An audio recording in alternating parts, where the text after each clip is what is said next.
Meeting has come to order. First thing we'll do is approve the minutes for the 3 meetings that you gave us. As I recall, everybody was here. Were you here? I was here for those, and I would like to make a motion to approve them and congratulate you on the minutes. They were very well done. Thank you very much. Thank you very much. We'll second the motion. All in favor? Aye. Would you please send those to Barbara? Okay. Approved. Thank you. I want to take an opportunity, because we have a lot of people here tonight. Jennifer is our Board of Health, who's right here. Thank you for joining us. Yes. Bree First is time our, here, right? Bree, you're our health inspector. What do we call you, health inspector? Health agent. Health agent, Maggie. Maggie Hebert, you're on the Board of Health. Yes. Okay. I can't pronounce this right. I mean, Darian Shoup. Yeah. Is that, Brenda. you're with the, Dispatch. you're dispatch. Yep. Okay, Bob is here, from Chief Alberti, Dave Mauter. Brendan Rogers is with the Easthampton Council on Aging. Cindy Perry with the Police Department. Thank you. Who's Nicole LaChapelle? I've never met her. Look on Facebook. Allowed you to answer that. All right. But I'm here in my role as mayor. Oh, okay. I knew there was something. Do you have any mayor communication other than what's on the agenda? I don't think we have any public. Everybody's here as city officials, so we'll get right to it. Public safety is the budget. What I've been doing is asking each of the departments to go over their, if they want to say anything about their, we'll start with police, about their mission statements and the text before the budget, the accomplishments, very well written in here. Anything in there that you'd like to bring up before we get into the numbers? I would just say, Chairman, good evening. Thank you for having us. As you know, my narrative is pretty lengthy, 10 pages of detailing what the amazing men and women of the police department do and did in the past year. So I would just highlight that we're working hard to protect the safety and security and bridge building with our community. We have an amazing team, and we're happy to work in an amazing city like Easthampton. And you've done some good community policing, I know that. Have you still been using your bicycles around Yes. town? We do that? As a matter of fact, we just had them, we had the Bike to School program 2 days ago, where we walked in, bike kids to school, so the bicycles are out. And throughout the summer, they'll be out. So I think both that's foot great, beat and great bicycle community, beat. great community contact, great. Okay. Anything else? Nothing more than what's in the narrative, Okay. which I would recommend that everybody reads. We have a lot of computer statistics in there based on calls for service from 2017, 2018, and we break down all of the activity of the police department. I will highlight that we had about 1,000 more calls for service in 2018 than we did in 2017, so we're getting busier and busier. And I'm glad to see unattended death investigations went down. That's, yeah, that's a bonus. Good. As our population gets older. but parking tickets went down. We need the money. What's going on? Sorry. People are We parking. don't, do we get that or does the state get that? No, the city gets it. Okay. People are parking where they're supposed to be, Counselor. For as long as. Peg's not here, I gotta do the number, okay? All right, let's go to the budget. The FTEs, 28.42. Who got extra FTE? Is that an hourly change? 4.3. If you look at the Yeah, beginning of the yeah. budget on page 87, that means full-time equivalent, you must have part-timer went up, or is that? Could have been, we lost 2 part-timers. You grew in special. I just divided the amount of part-time line by the hourly rate and my assumption. You know what I mean? Because Yeah. it's based on hours per year, is an FTE, so out of 280 hours per year. And based on what was actually paid in the previous year versus what we were budgeting for. Okay. There you I go. was just curious. It went up in the special police officers. That was the line that went up in this. Okay, there you go. Mhm.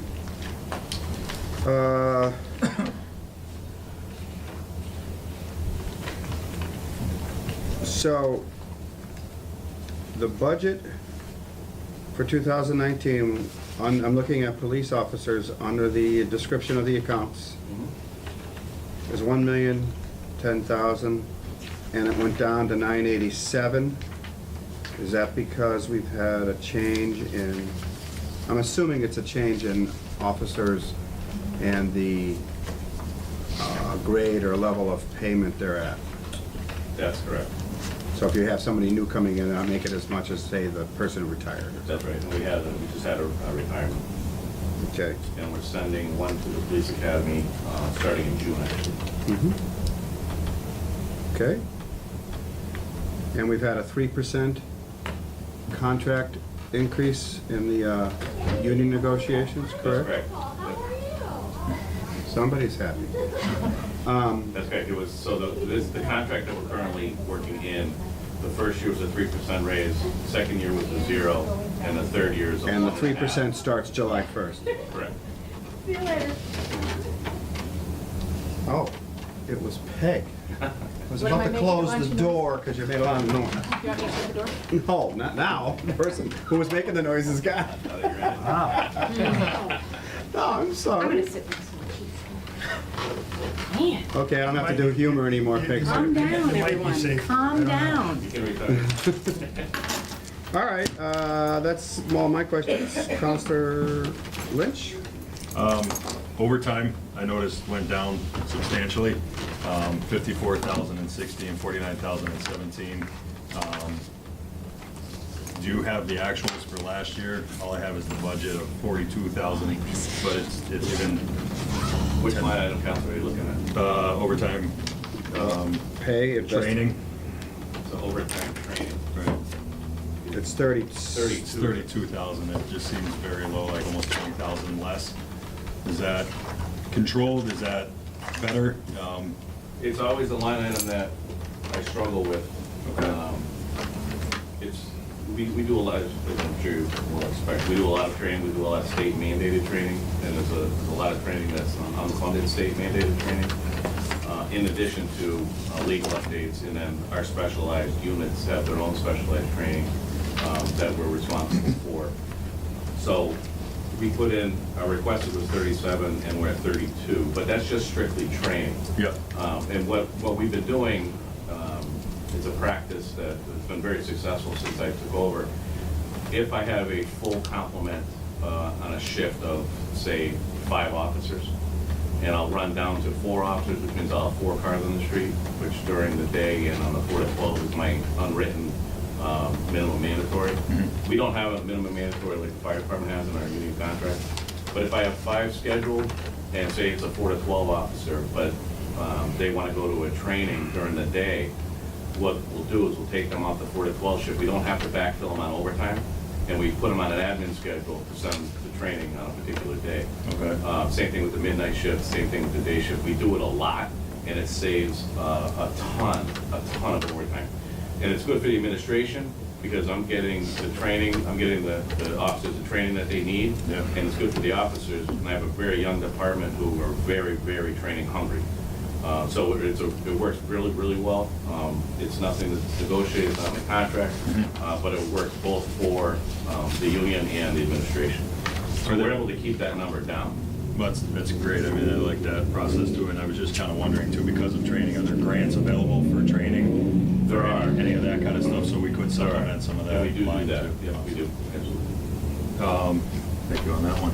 Longevity, 300 in all the years past, and then this year we went 6,100. Do you know why? That was a negotiated item in this contract. Okay. So it was years and years ago, we had longevity. Yep.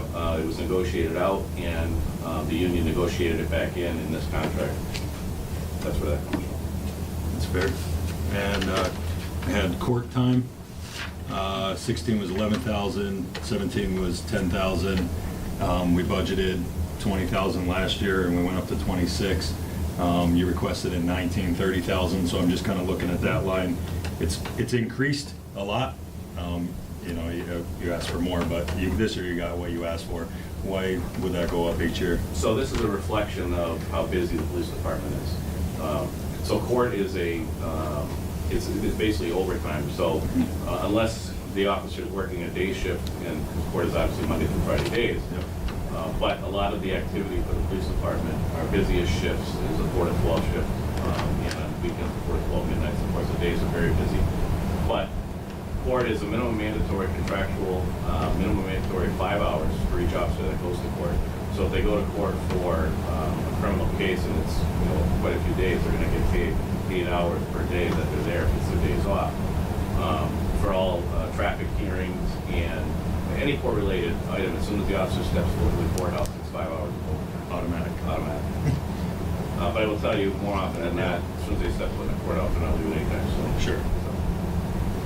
But it's an indicator, Counselor, of how busy this police department is, that the court line keeps going up and up and up. Well, it's also an indicator that we're in court because we're doing our jobs. Exactly. Okay. Anything else, Bill? Yeah, I got a couple more. Radios, telephones, and other. Gypsies, tramps, and thieves. I'm back to that. You know what, guys? Sorry, it was funny. So it was- Maybe yesterday, I don't know. it went 5,000, 19,000, 15,000. Now we're up to 28,000, 22,000. It seems like it's almost double. And We combined several, so if you're looking at 17 or 18's budget, Counselor, Yep. we combined line items into that one. It made sense for us, and finance was the brains at the time.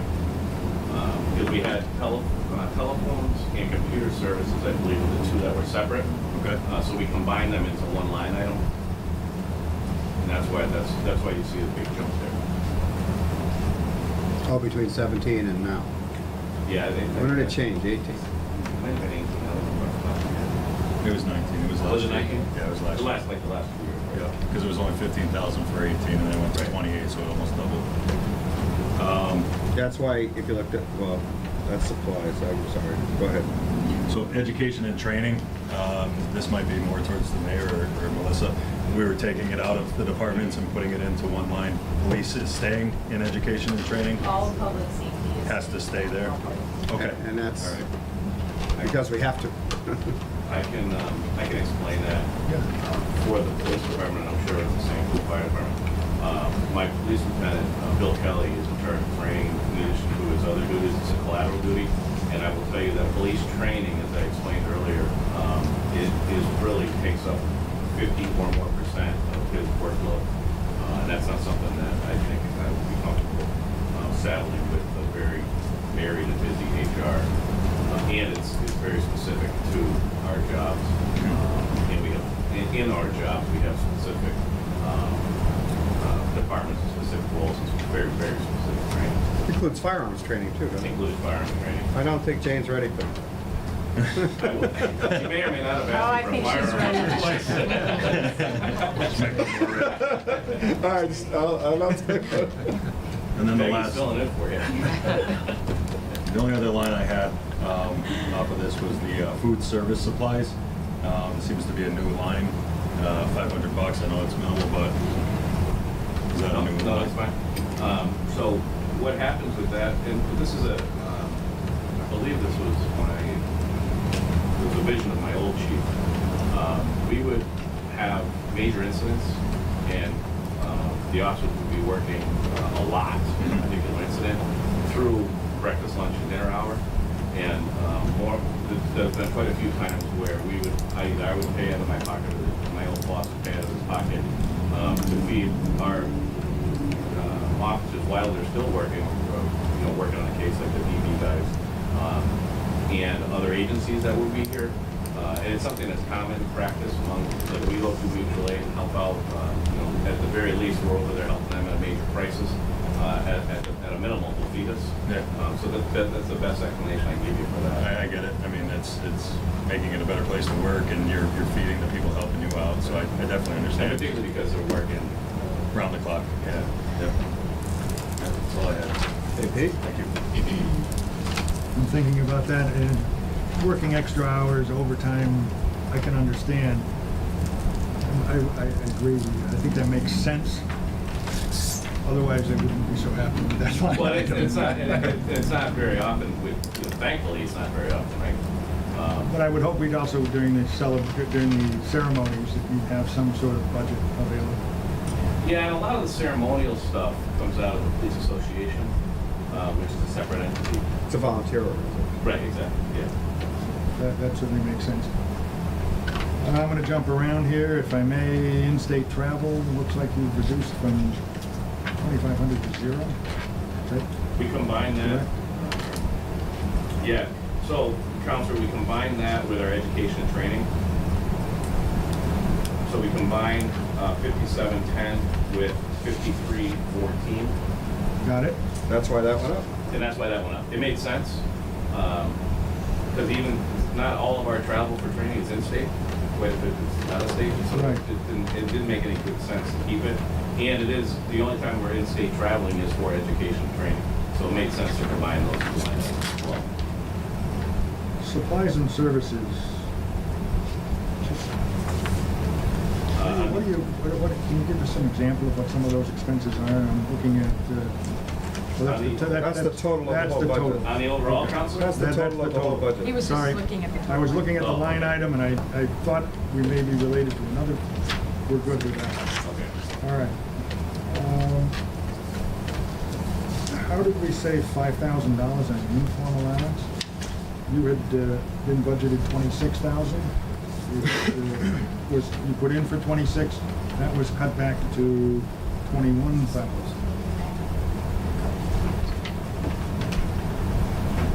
Well, Uniforms. you know, I understand what. 26. So what was the question? 26, Counselor? and then it was cut back to 21. Right. What uniforms won't we be supplying? And I thought all our uniforms had to be No, we are. That's. paid by our, as part of the contract I will. to employees. I'll take a quote from Chief Maher from last night. That is an underfunded line item. It's a contractual line item that is underfunded, and it is underfunded for the balancing of the overall budget.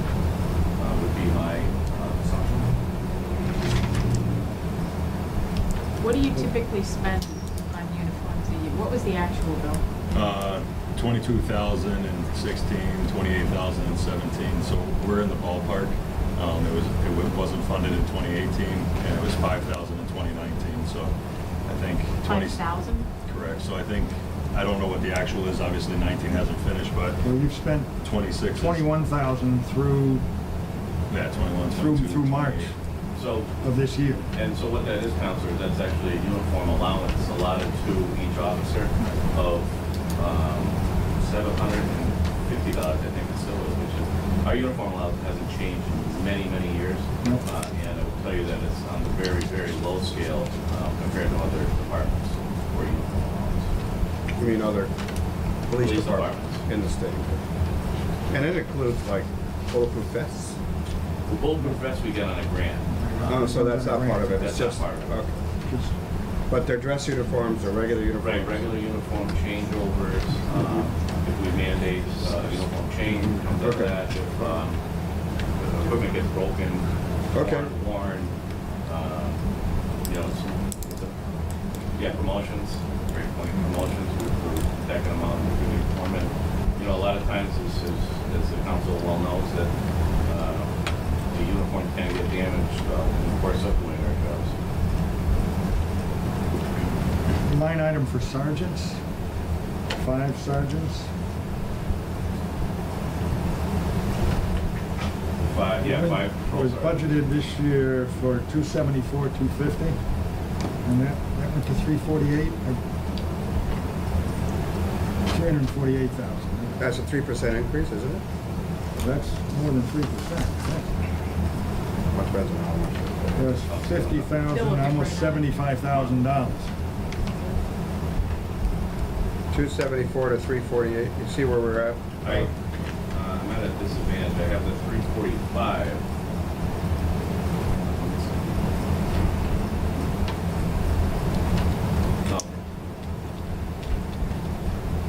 Take your time. I thought they were in the union, aren't they? They are. So we requested 348, we got 345. No, you got 348. Or According to it's a this sheet. typo. Unless we have another typo.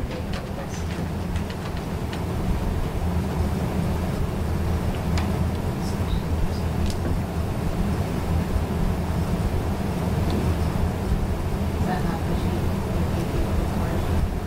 This one I printed off the internet this morning. All right, so It's, Is the budget we got the correct one? There's only one updated. Pardon me? There's only the one that was printed and posted online, and then there were the changes, for, you know, like where the lines were off last night. I made those changes, but I have not been republished. I know, but this budget, oh, I'm only questioned because he thinks it's 345, but it's not, it's 348. You got what you asked for according to this. you have you need to look at our book? No, the mayor just gave it to me. But it's part of the union contract. Just they make more money. 26% increase is substantial. That's substantial. Yeah, $4,000. Same. Which is 26.9, so it's actually 27. yeah, that's, so what, council, what it was, is we promoted, in 18, we had 4 sergeants on that line item, and we promoted a 5th. So that's, it's a full body, It's a full person. it's a full person in that line. Oh, that makes Because it sense. says it's 4.69 Yeah, and I FTEs. can explain what that, this was, so we've restructured probably 3, maybe 4 times in my tenure, to save overtime, to save money. One of the things with, I know it's in the narrative, but this is where this comes from. I had a sergeant doing court, so his full-time gig was court. He was a court officer, court sergeant. I removed that sergeant and I put a special part-timer to do court, because court during the day is kind of like, you have to go to court every single day. Sometimes you're there all day, but more often than not, you're back well before noon. So it didn't make sense to put a full-time supervisor in that position. So what I did is I took the part-timer, put him in that position, moved the sergeant back to shift, which covered basically a relief beat, because I had 2 beats on every shift that didn't have a supervisor assigned to it because of the way the schedule works. So now I have supervision on every one of my shifts, which was the intent there. And then it allowed me to take Dennis Scribner, who's my community services sergeant, appoint that sergeant's position. So now that sergeant, in addition to covering shift, also does all of our community services. He's in charge of all the liaison officers, all the different liaisons that we do, and every community project that we have. So it's actually an extra body in the sergeant's line. So it's a full position It's a full position. increase. It's not just increases in salary. The 3% is also in there. Correct. Okay. That answers your question. Got that. Anything else? It's in the next section, however. Is it in crossing guards? It's in the crossing. I was just gonna discuss- Well, that's a different thing. That's a That's what different they're gonna ask. I don't have You want me any to? questions on it. All right. Hager, Tom, do you have anything? JP's done? Tell me what I'm supposed to ask. Ask him if it's an extra person. Is that an extra person It is not in your, counselor. in your It's staff? an, then? it's an extra sergeant's position, but it's not an extra body in the department, because I moved the court officer out, made it a sergeant, and now I have a part-timer doing my court. So it's not an extra, it's not a new body for the Easthampton Police Department, it's a new sergeant's position. Got it. Thank you for asking. That's it, Peg? Tom? That's all right. Do you have anything? Anybody else? Moving on to crossing guards. Is this under the police department? Crossing guards? Yes, sir. Well, we went up to 40,000, we went up, what, $1,300? And, oh, that's uniform allowance. Wow. didn't understand what that was. It said that it's 1.56 FTE. I didn't have a uniform allowance. There must be a typo. Yeah, I'm hoping salary somebody can is explain that really one to us, spiffy. because it kind of raised a few eyebrows. They look. Spiffy sharp. uniforms, yeah. Mayor, under crossing guards, there's $40,000 for uniforms for crossing guards. Their salary. It should say salary. Awesome uniforms. So, the word uniform, Page 89. yes, the uniform allowance is wrong, it should say salary. Okay, that's all right, that can be corrected. Because up above, we have salaries, the same amount of money. You see up there? Yeah, I was looking at that and saying. It's a funny typo, though. 9 crossing guards, $4,551 for, okay. Thank you for that clarification.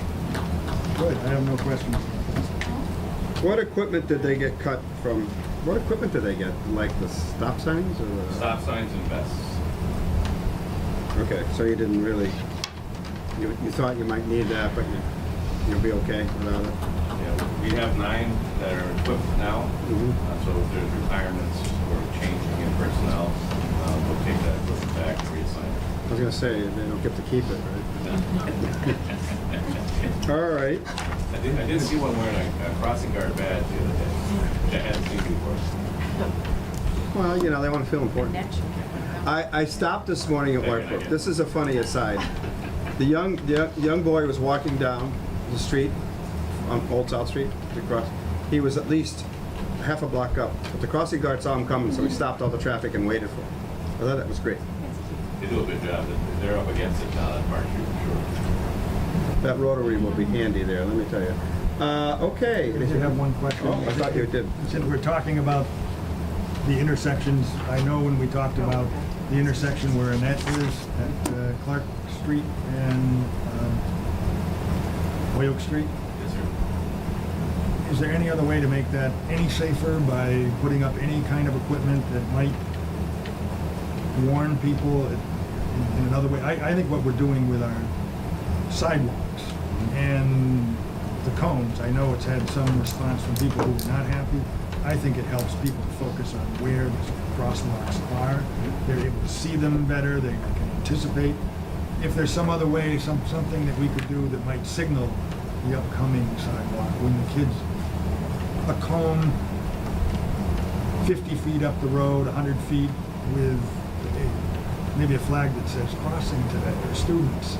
Something that kind of would prep people at the 9 locations where we have crossing guards. Because I know Annette said, hey, geez, people still come through, You mean over and here by me? I'm bringing this up because of the budget that you have here for this item.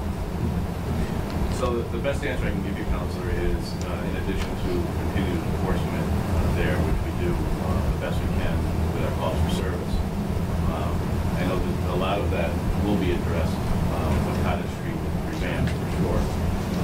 Short of that, we have 2 speed limit signs that are mobile that we bought on grants that track data. They track the speed of cars, and they log it all. It's good for us for traffic studies for problem areas. Then we put that out there, and that seemed to help. We're going to put it back out there. For me, the thing that I think works the best are the high-vis yellow in the middle of the crosswalk signs. Those to me are the best money spent because and like Main Street's a good example by College Highway Variety. A lot of people don't even know it's a crosswalk. Putting one of those signs in the middle of the road, I think is very, very helpful, very useful. And the same where that is, I think that's very useful and beneficial. Short of that, the council or the city and DPW erecting a permanent solar sign, crosswalk linking, like they're going to do on Cottage Street. That would be the next best option I could come up with. And so you don't need any more money to do any of the options that you think can be. The options that I have is really enforcement and at best, like I said, the signs for the middle of the crosswalk so that they know there's a crosswalk there.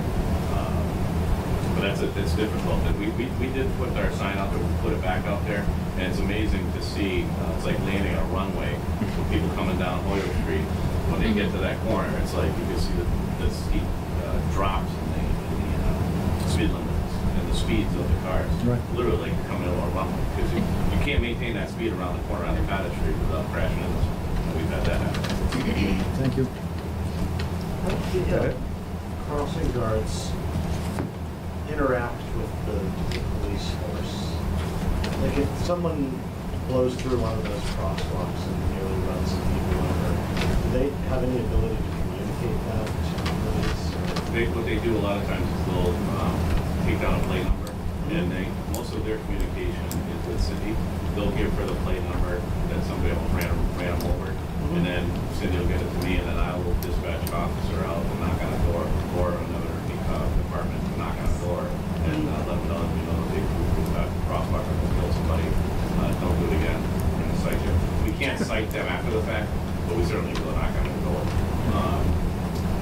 Outside of that, a lot of times so here's another topic, another topic. This is, when a crossing guard calls out sick, they'll call Cindy, and then we have to take the area car off the road, and the area car then becomes a crossing guard. So there's no, like, part-time or special crossing guards that we get covered on all crossing guards. So usually the area car, if one of the crossing guards calls out sick, I take a line car off the street, and then the crossing guard. Which is too bad. Huh, okay. Yeah, the crossing guards, they're all at minimum wage, but they will be purchased. Okay. Anything else? I'm gonna move on to detention. Is that what's next? Detention looks like it was level funded. I have no questions.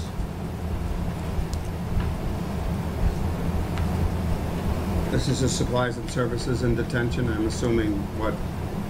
Feeding people?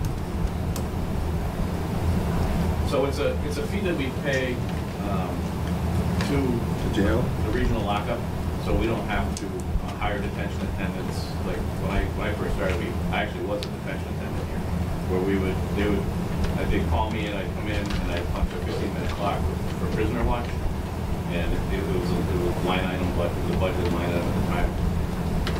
So we send everybody up to the regional lockup, and we pay, I think it's $1.99 per populace per person in the city. That's how they set the rate. So for us, it's actually $16,000. That's interesting. That's our population, 15,000 there. Well, that's what they bill us. Okay. It must just be for adults or something, it's one of the worst. So if someone, Don't tell me. Yeah, I'm not looking at yes, I'm not looking. so if someone, you got somebody's drunk driving or something, and you take them to or do you take them to the No, regional? well, my officers will, if somebody gets arrested, they'll arrest them, bring them to our facility. We book them in, so we do all of the booking at our police department. Pictures, fingerprints, everything that you know that booking is. And then we then will transfer them up to the House of Corrections, the regional lockup. The regional lockup will hold them until the bail clerk either A, goes up there and bails them out, or they'll hold them until court. If it's a weekend, they'll hold them until court on Monday morning or the next morning when court is in session. So You don't hold anybody overnight? Okay. Anything else on detention? Animal control. We pay, what are we in with, Westfield? Westfield. And that is under you, It Bob. is. So if somebody sees an animal there It or is has totally a, under me, Counselor. I mean, if somebody, a dog bites somebody and there's an attack or something, police officers are brought to it? Or is it under Ricky? Why is she smiling? No, it's the budget is under me. A lot of the responsibility does fall on the police officers for animal complaints. But I do share the duty with the health agent in that the health inspector, the animal inspector particularly, is under the health department. So we have a partnership when it comes to animal control. And we do pay Westfield as they'll do all of our holdings. They'll come out and hold on. We really don't have a facility for long-term holding of an animal. So that's the contracted services listed here, That's correct. 1425. So we have an animal inspector in town, Yeah. part-time, and that's because they work for a number of communities, that person? No, she just works for Easthampton. It's a $3,000 stipend, and she does all the quarantine. So if a dog bites somebody, she has to quarantine the biting See animal. it, Or rabbit. there's, yeah, there's a bunch of different scenarios, and she also is responsible for barn inspections. Barn inspections of, Any farm Horses animal and- she has to inspect at least once a year and send it to the Same. state. Yeah. Same as, right? Sam Kenzel, Yeah. and it's confusing because the previous one was Sam Pliska, Okay. but so it's you have to be it's named new. Sam to get the job. Oh, Yeah. It's a prerequisite. All right. I have no other questions on this, gentlemen. Anybody? I have a question. And I'm shocked Bill hasn't asked this, but what was the 2018 budget, Bill? 2018 budget was 17.5, And they spent 10.8. and before that was 11.9 and 1,400, so it has. You gone mean up. under cap supplies and services? Yeah. So what are we thinking there's going to be a rash of animal issues? The only thing I can think of is that it wasn't regional with Westfield at the time. I'm not sure when that changed. Melissa? Melissa? Ooh, There was a contract and a minimum Louder, please. assessment. Louder. A contract and a minimum assessment similar to the one that is done for the lockup. It's a population of the dollar, .79. I'm making that up. I Yeah, don't yeah. have it in front of me. So then there's that. But if we send any animal to the facility, we then pay the boarding and the shots and all of that, which can range from any number of amounts. I mean, if we have a violent animal or something that needs to be quarantined for a long period of time, that can get very expensive. So the amount in there is to allow for the ability to send an animal there, and if we call Westfield and they come out here to pick up an animal, which typically the police department handles, but if they come out here and say, like, Fluffy, and they bring Fluffy back, I think it's costing $100 to $150. So during the, so it's a $100 minimum. So if they come out to retrieve an animal, it's a $100 minimum.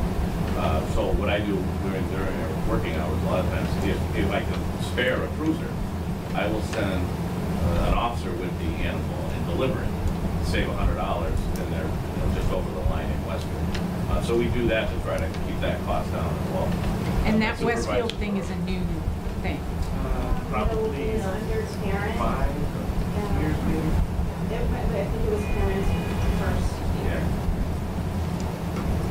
I'm not sure. Because we got rid of a That shelter years answer. ago.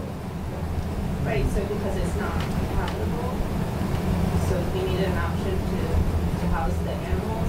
And then also, we had an employee in-house, which that position was eliminated in order to in this region. Channel Bill. So I'm not sure that explains why there is a 25% increase in the budget. If the process has been the process, something would have to drive it to 14.5 from 10.8. I think that's a contract, not the city. I think it's. And that's new? I don't think there's a 14% increase in the budget. I think that it's actual to, that's the way I remember it. There is always extra money in that budget because one animal for a week or Gotcha. two will be thousands of dollars. I'm with you. If you, as an animal owner, I'll pick on you, don't go and pick up your animal, because then you'll have to pay all those fees. Yeah. But if the animal is abandoned, You then guys have- we have to That's right. pay. Gotcha. Okay. If you look, following up on Councilor Coniff, I think she has a good point. Maybe we're just having a successful year, but with 75% of the year gone by, the used money in the account was 55%. So we had a balance of about $8,000 left as of March 31st. So we're doing a good job We're of, doing a good job of sending the officer for that $100. Appreciate and that. I'll tell you another, one other thing I'll piggyback on. Prior to the advent of social media, we would bring the dogs there, or they would come get them, and we would have to wait for an owner to call. Almost every single time now, we would take a picture of that animal, put it on our Facebook page, and within minutes, hours, we have storage in the back of our station inside, we have a kennel. Within hours, we have people coming to get their animals. So that's also been one of the good things about social media, is it's saving that line item too. Okay. Anything else on animal control? Tom? No? Okay, we'll move on to dispatch.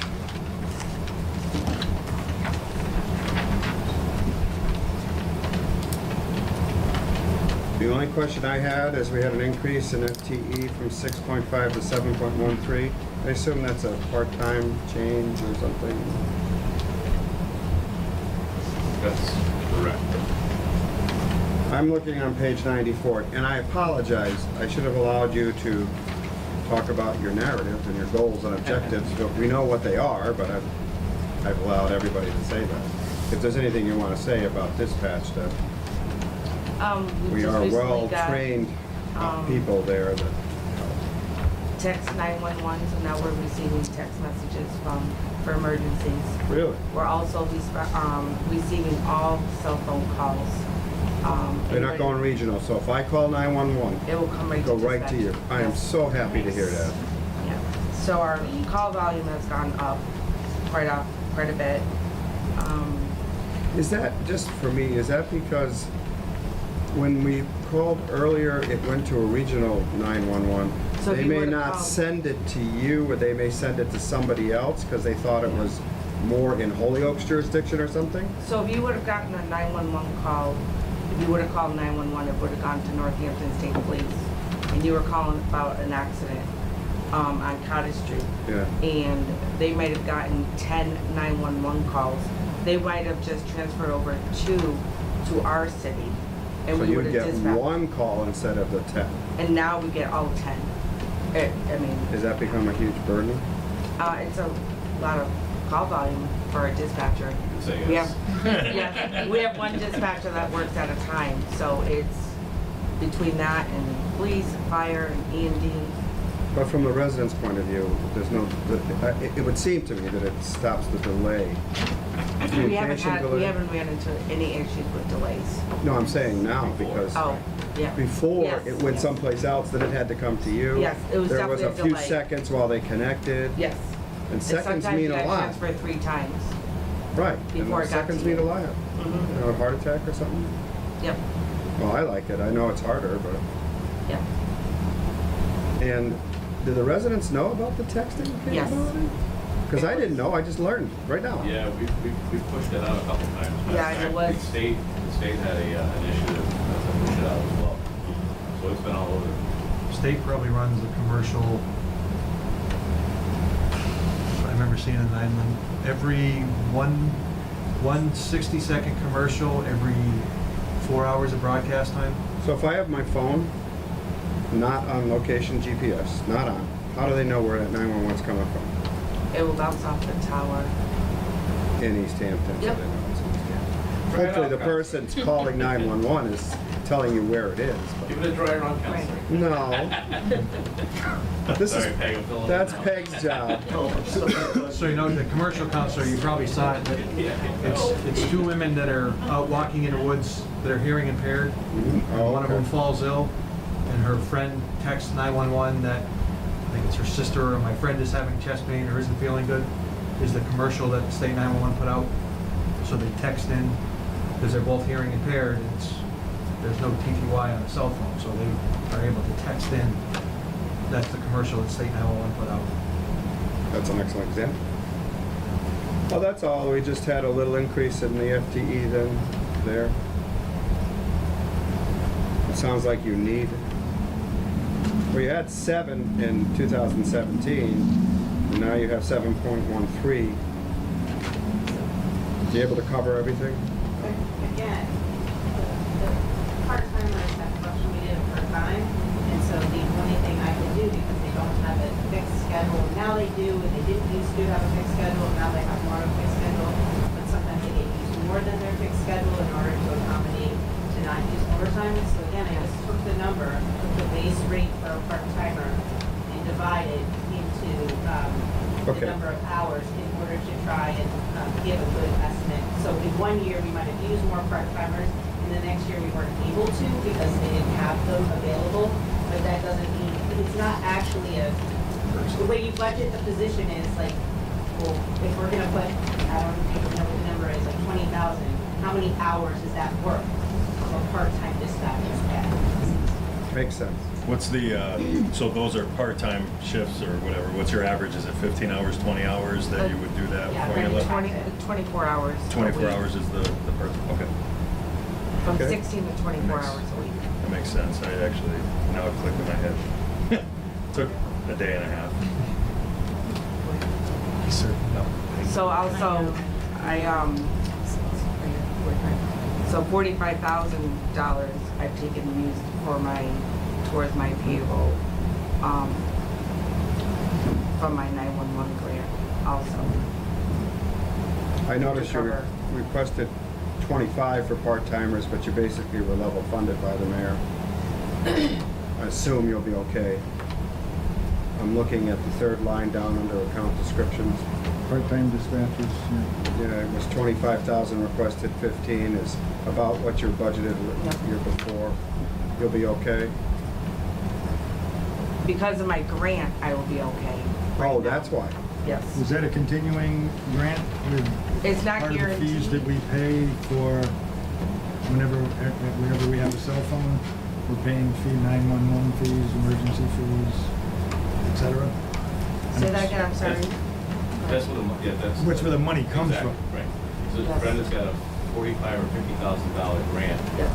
That we were fortunate enough to get every year. If we didn't operate with that grant, add 50 grand in our budget, we'd be asking for it. Since Brenda worked very hard on restructuring that dispatch center, so it's more efficient than it's ever been. She's done an amazing job in there. I can't think, I'm sure Chief Potter will agree, we can't count Brenda's working there enough, and her staff. And she's very diligent about chasing grant money, and it's working. Okay. Anything from you, Bill? Yeah, just on holiday pay, obviously it went up. Is that contractual? Is that, what changed with the holiday pay going up? Dispatch is pay plan, Yes. Okay. Dispatch is what? pay plan. Pay plan.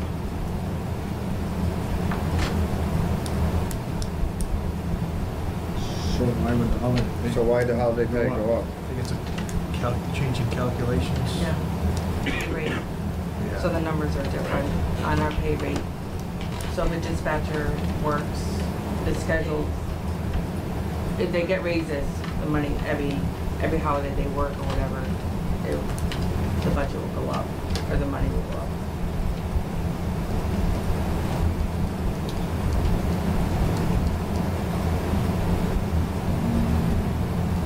Well, I'm happy that they're coming in on holidays. I mean, and they're getting paid for it. 911, sorry, no one's here, it's Christmas. Please leave a message. Yeah. Thank you. Radios and telephones went down from 1,000. It was 1,000, but it was cut to 100. Is that going to be okay? Is that another line that, you know, it 1 year's not budgeted at all and everything else? So is that something that we can get away with? Is that going to be all right?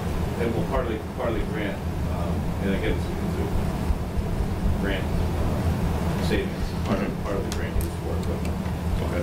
So she can use a portion of the grant to purchase equipment. And the only reason I ask is kind of the conversation that I had with Chief Potter yesterday. If we need to look at appropriations in the future, I want to make notes of it now that we had these discussions, and that's the only reason I'm asking about these funded lines, so that we can be a little cognizant of what the future holds too.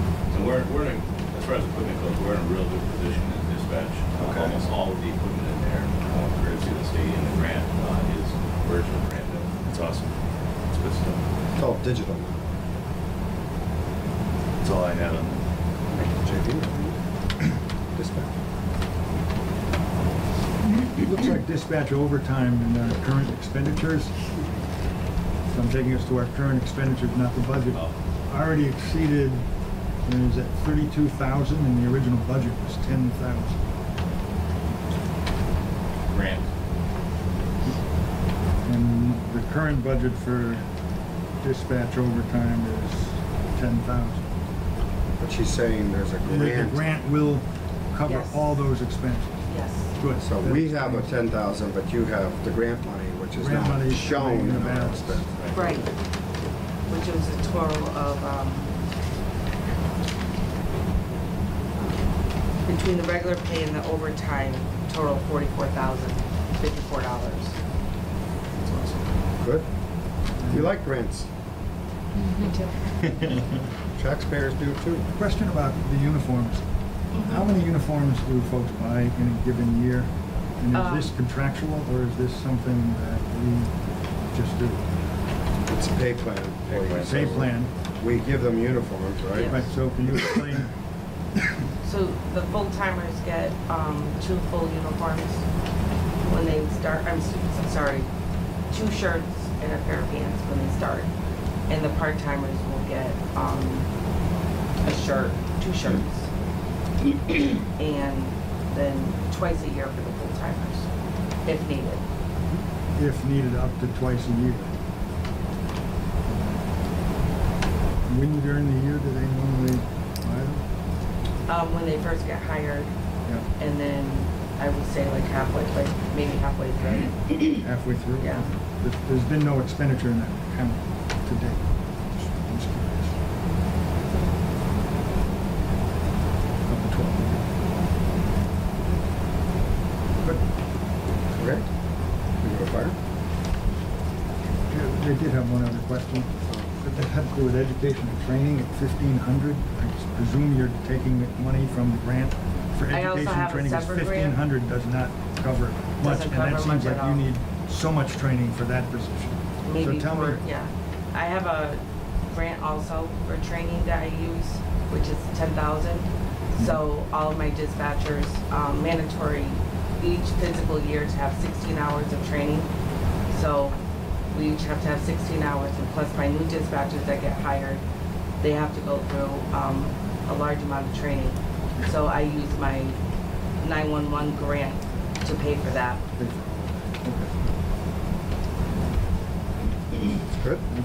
Good question. It looks low to me, but. yeah, Years past, it's 2,400, so It's the grants, that's though. low. The grants are not make a difference Yeah. in, you know. which is great.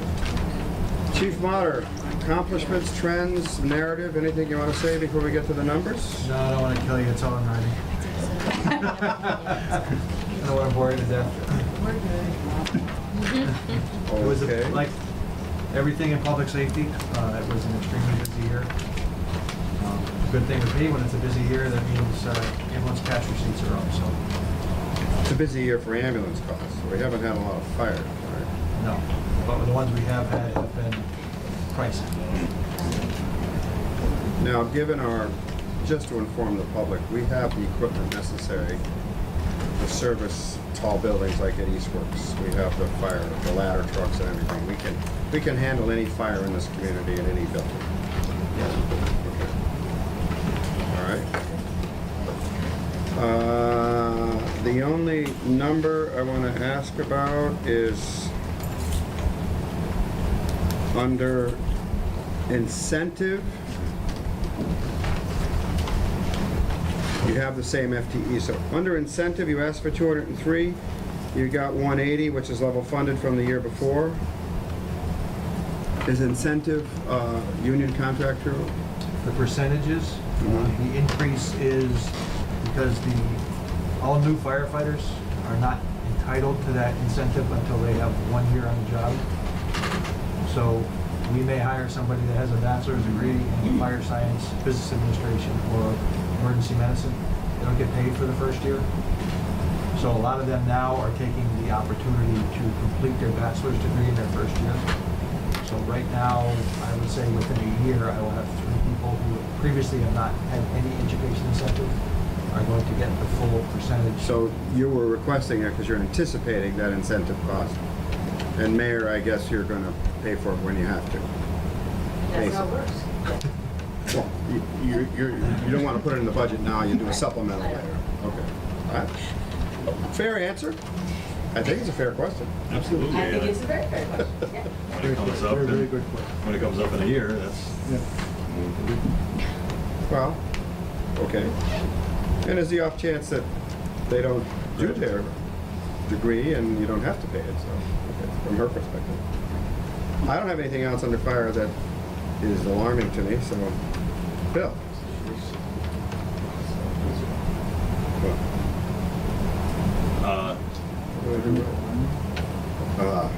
I was letting that slide. That pun was not I could meant. not let that one slide. Very bad, okay. Okay. So I find alarming is the bad jokes and the bad puns. The sick leave buyback, we budgeted 45, who's somebody retiring? I didn't know that. That will be mine. Awesome. I'm sorry, what? That's mine. You're retiring? June 30th of next year, Did you consult any of us? Is there an appropriation? I don't know if his council has any authority over that. I answer to a higher authority. I answered to one of them myself. A lot of softball That's a good games one, next too. summer that they need some. I'm assuming you've met Councilor Gomez? A couple times. Yeah. So other than my wife, he's the next person I have to Gotcha. consult with? Understand. Holiday pay went up 91,000 from budgets of 80, 77. Is that also That's Part of the- projected step increases Step owed increases. to firefighters through the, firefighters have 4 steps. Each in year? Well, there's 4 steps total. Okay. From entry level to max. And because we've had such a big turnover, we have more every year, and they're getting They're still on that step increase where they have a max step. firefighters and captains have 4 steps. Okay. So as you promote, you get your 4 steps back for the When new you role. so you may be max step captain, when you Yep. get promoted, you are now, or max step firefighter, you get promoted, you're step 1 captain. And then over 4 years, you get max.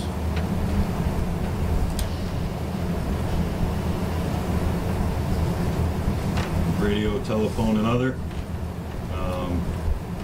Went up to 92, 98 from $1,000. That is the $8,298 to pay for the code red system. Okay. That was cut from the 18-19 budget to balance the budget, which was the supplemental we were discussing last night. Yep. So that's in next year's budget. And so we eliminated one of those underfunded line items, Cosley. Yeah, yeah. That's good. That's good for, and actually, it still seems kind of low, but, you know, compared to the actuals of previous years, but it's a lot closer. Code Red, refresh my memory, that's the total citywide Yes. alert system, there's this bad storm coming, whatever. Okay. Education and training, 8,700 actuals, and we're requesting 3,000. So is that just to balance it, to make it good? Is that a doable number? Is there grants? That's a balance the budget, we hope. The grant opportunities for us in that are extremely limited, other than if a Homeland Security grant comes out for a class on X, it pays for the class. So we don't have to pay, the firefighters go on their own time. Occasionally, a Homeland Security grant will drop where it pays for the class and it will reimburse us for backfill and overtime. Those are becoming fewer and fewer. The big update in this current year was we sent 2 firefighters to become certified hazardous materials technicians. That's a 360, 380-hour class that we had 2 firefighters complete. So we had to pay for a physical out of there, we had to pay for training materials. So there was a big cost in this current fiscal year in training and education. Okay. And then as the firefighters take their college courses, contractually the city pays for, reimburses for half tuition and half books. Books costs are Yeah. almost non-existent, but it still covers half the tuition cost. Wow. And no matter what the grades are, They have to have a passing grade, that's it. Yeah. Wow. and it has to be towards a bachelor's degree that's outlined in the collective bargaining agreement. Yeah, yeah. That's great. That's good to hear. Repairs to vehicle equipment, $8,000 budget. 23,000 in years past, 17,000, 10,000. It's always been supplementals out of reserve. That's what the mayors in the past, Always do that. well, because that way they can use the reserve money, if I might speak for the mayor, to go to any department that has extraordinary maintenance costs. So they don't stick it all in fire, and then suddenly they need it in another department, they have to do an interdepartment transfer. So what they've been doing is putting it all in reserve. Am I speaking correctly here? Makes complete sense. So this that way, covers- everybody can, if you have a problem, you go to the mayor. You know, This 8,000 is not gonna cover much on the fire engine. This covers preventive maintenance, the oil changes. Yep. Um, Just basic wear and tear stuff. The preventative maintenance is done by Motor mechanics or repair? motor repair, saving the city tens of thousands of dollars a year. Yes. If it's something with the fire pump portion of it, Mhm. we have an outside contractor who comes on site and does the repairs now, so we're not sending them somewhere. It covers the requirements for the ground ladders have to be tested every year by an independent third party. The aerial device of the ladder has to be tested, the fire pumps have to be tested. So all that's covered in there. With the contract that you have with the person you're talking about, just all of those pieces. Yes, they can repair, they can work on the hydraulics for the ladder. We don't have to ship the truck to If it's something, Attleboro or something? if it's a structural component that he can't do here, we send out, but we haven't sent much in the last 2 years. Good. My last one was equipment. Does that fall under the same? No, the reason the equipment was dropped, so that went from 9,000 to 3,000. The biggest part of that was replacing our protective gear. Okay. It's about $3,000 a set. We did that this year. It is in a capital. Yep. 3-year, Yeah. Melissa? Yeah. Is that a 3-year capital for Yeah, I my think gear so. and air packs? Yeah, I think we spread think it it's- out. yeah, we spread it out, so- We did the appropriation, Yep. In 19, and he's gonna buy it over time so that they don't all expire at the same time. That's right. So now I don't have to buy, the 2 extra sets that I had in my budget for equipment have been removed because I have it in a 3-year capital Okay. phase in, so to add money to cover the cost of the code red, I cut that 2 sets out of my equipment.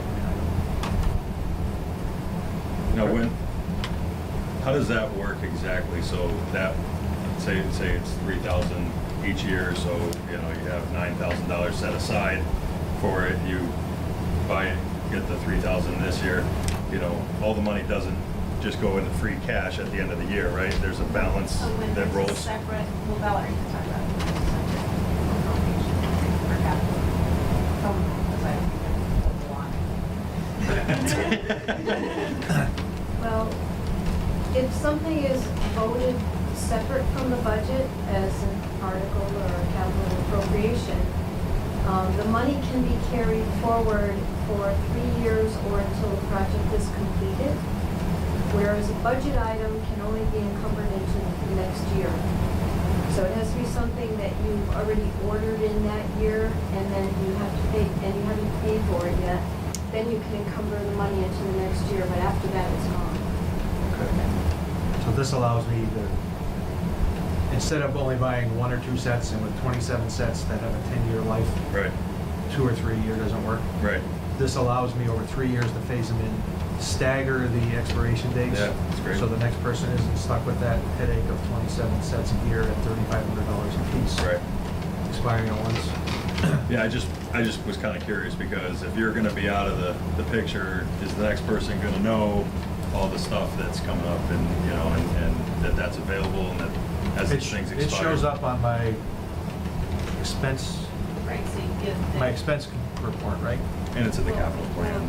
Yeah, it's in the capital, but in the fire department's expense control sheet, it shows capital, and it shows, you know, it's just firefighter protective clothing, how much was spent, how much is still there. Our air bottles that go in our air tanks, Yep. that was another capital, a 3-year capital. So that shows, so no matter who comes into position, It's all when there. they get the monthly report out of this building, they'll see that there's Perfect. capital. Thank you. Vicki? Nothing more. I didn't even mean that. They're draining that swamp a little bit too much. Is that sludge drain? When you calculate your holidays, let's see, there are 11 holidays, is that correct? 12. 12 holidays. You're calculating one captain and 4 firefighters when you figure your holiday. Holiday is You for holiday money? all employees. Contractually, whether they're working or not, they're paid holiday pay, and that's in the collective bargaining. So we're not covering the shift times the number of people per shift, it's like 5 people for 24 hours. You're covering 28 people? So 27. holiday pay is calculated as 1/4 of a week's pay because they technically work 4 days a week.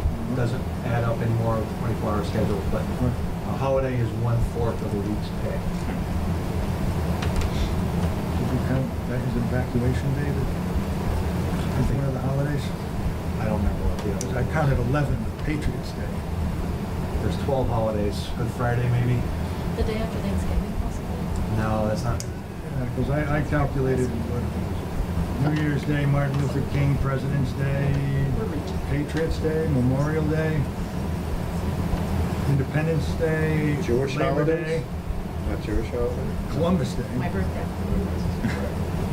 Veteran, Are no, these only federal Veterans holidays Day? we're talking Federal or about? state holidays. Veterans Day, Thanksgiving, and Christmas. So 1, 2, 3, 4. Turkey, the Thanksgiving, the day after Thanksgiving. I counted 11 of those. I didn't include evacuation. New Year's Day? Is that I good? include New Year's Day. I know there's 12, but I don't remember There are exactly 12, what they are. okay. Yes. Because we were short here and the calculations were short. That makes up the difference. In terms of the uniforms, the cost of the uniforms that you by contract pay, So there is a, by contract, I believe it's $750 they get. They're responsible for replacement. We provide initial hire uniforms and for new hires and promotions. And new hires also after 1 year probation get a Class A uniform. And that's just for the union members, the chief and the deputy do not get full allowance. that's why it's short. I came up with $663 for all the members, but if the chief and the deputy don't get it, that explains it. Good, thank you. You have to buy your own. Well, the city pays for what we get. The city knows the cost of ours, but it's all. It's not part of it. And those are my only questions for this, except for diesel repairs. Who does that? Do we do those locally on the equipment? Depending. Some, if Dennis or Rick can do it, they're comfortable doing it. At motor. Yep. If not, it goes to whoever the manufacturer of the engine is. Because I know there are people out there who do diesel work. Yeah, we send it back to the manufacturer. If But it's that's something, more expensive to go back to the factory. considering what they're used for, I'd rather send it back to the people who are certified to work on it. We do try to do as much in-house as possible too. Right.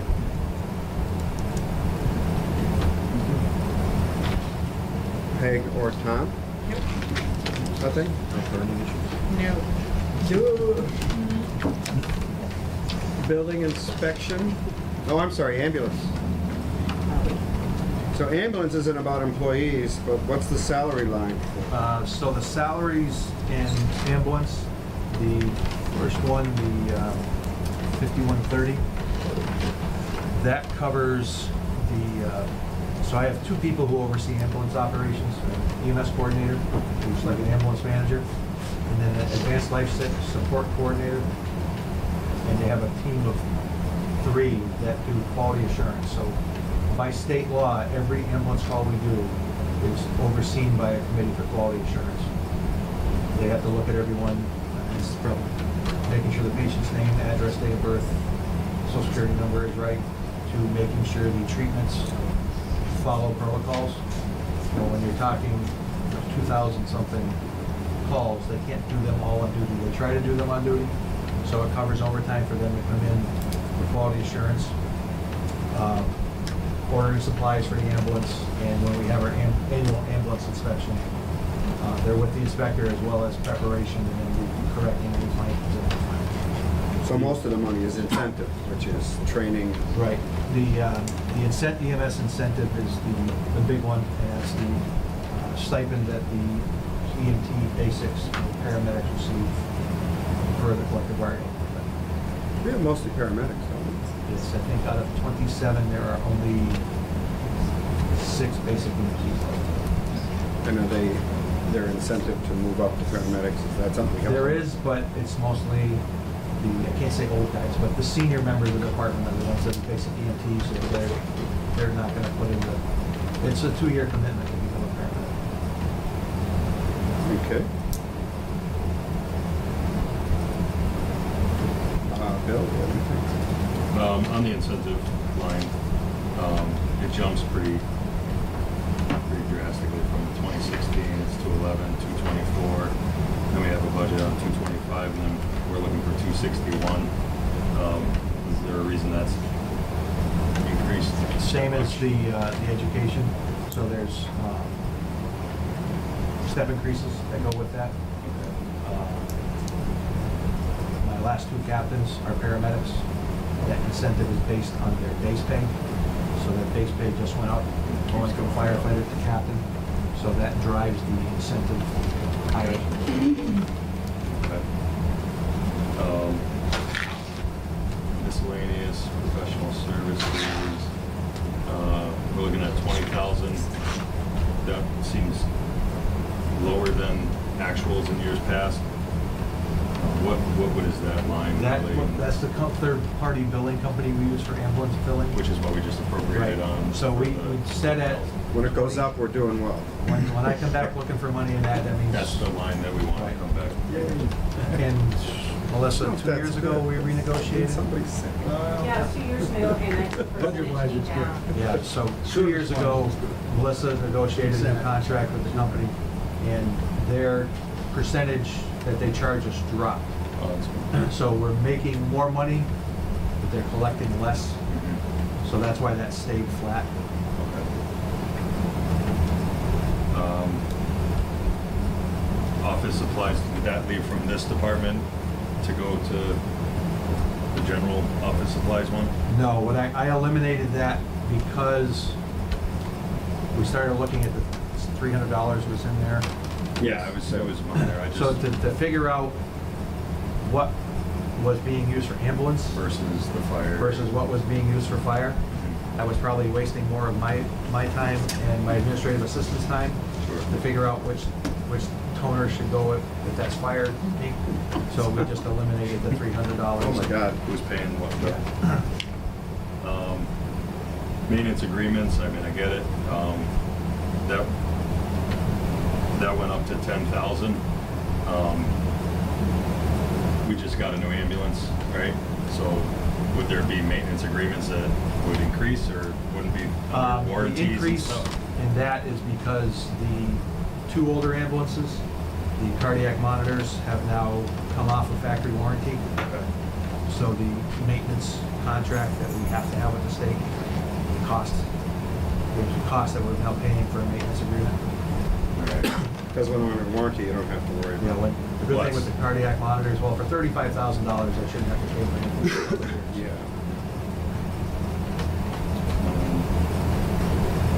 And that was answered earlier today, so I'm good. JP? I don't have any questions on that section, but I did have, back to the 2200 section, Which is what? the salaries for the personnel for the basic fire, Okay. not for the ambulance. It's an on-call compensation. $9,000 annually is the figure. The question was, if we're paying $13 an hour, that'll cover 692 hours, or about 1 month of full-time coverage if you ran 24 hours a day. That leaves 11 months out of the year, you wouldn't be having anyone come in for call. And I understand that the call usage is kind of can help the budget a lot within contractual constraints. But I guess I was surprised to see that little, only 1/12 of the year approximately covered. Paul? Well, You have some what thoughts also about that? comes out of that line item is, and it doesn't get used as much now as deputy chief, but whenever I was out of the city, per the collective bargaining agreement, the captain was paid to be acting chief. The only time they get paid now is if both myself and the deputy are out of the city, then they get paid. We've worked diligently to make sure on weekends one of us is around. But that also comes out of it, and I would say the lion's share out of that money over the years in the call compensation, the call has been covering, paying the acting chief. Like I said, right now I have one call firefighter who's not very active, so very little of that money. Who's actually getting used by Is all actually- firefighters. You know how we love to see that. And we love it too because it keeps, this time of year, as vacations start rolling around, the firefighters are coming off a 24-hour shift and facing a mandatory holdover of 10 hours or 14 hours. So they love having the ability to have somebody else come in. So Good. Thank you. That it? I don't have any other questions. Building inspection? Oh, I'm sorry, Peg and Tom, anything in fire, ambulance? Building inspections. I have nothing that concerns me. Bill, Tom, or JP? Chief, don't leave, please. Oh, yes, not. Seconds from a clean getaway. I'll explain. Building inspection, tech services, that line. I didn't see a budget for 2019, so it's a new line item. Just kind of wondering what that. Building inspection, you hearing this, Mayor? Yeah, so we had a shift with the intermunicipal agreement for weights and measures. Yep. So that switched the structure of the department. I talked to Inspector Flag today and just went through the supply and service budget and why it was at 1,900.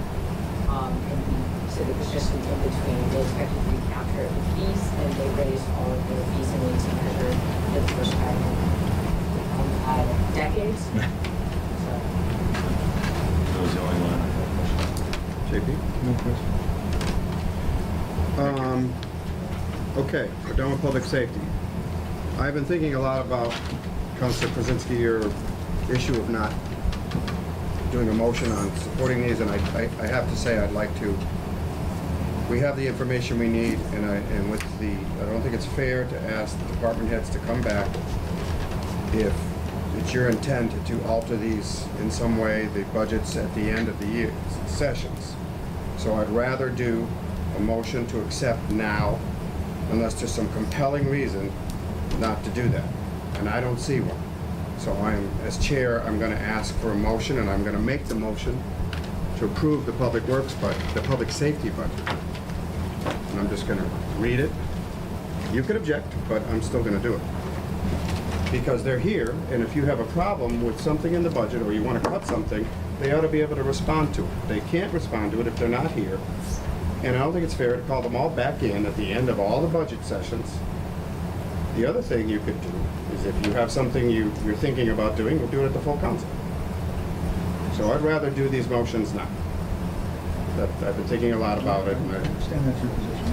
Okay. My position is that I think in order to really evaluate all the different departments, that we really have to review every budget before we make any final determinations on our recommendations. And that Okay. way we're fair to all the departments.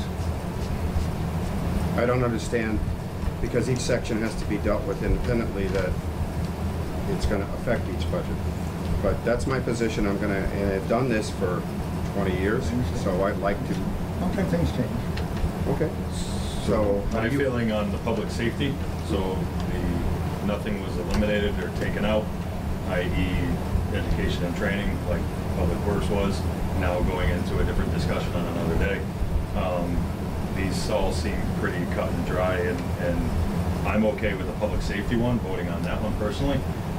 But yesterday's, there was unanswered questions, there I was agree. I agree. pending conversation, and there was items that were taken out of that department and put into another bucket. So I can see not voting on that because we still have discussion on what was actually spent last year in those departments last year that's no longer there. And I agree with that, and we're only calling back one department head, not all of them. And I'm fine with public safety, so. So I move that the Finance Committee vote to raise and appropriate the sum of $5,540,710.66 for the various departments listed under Section 2 Public Safety, and the amount listed in the mayor's printed report, unless amended, be considered specific appropriations as recommended by the mayor and this Finance Subcommittee.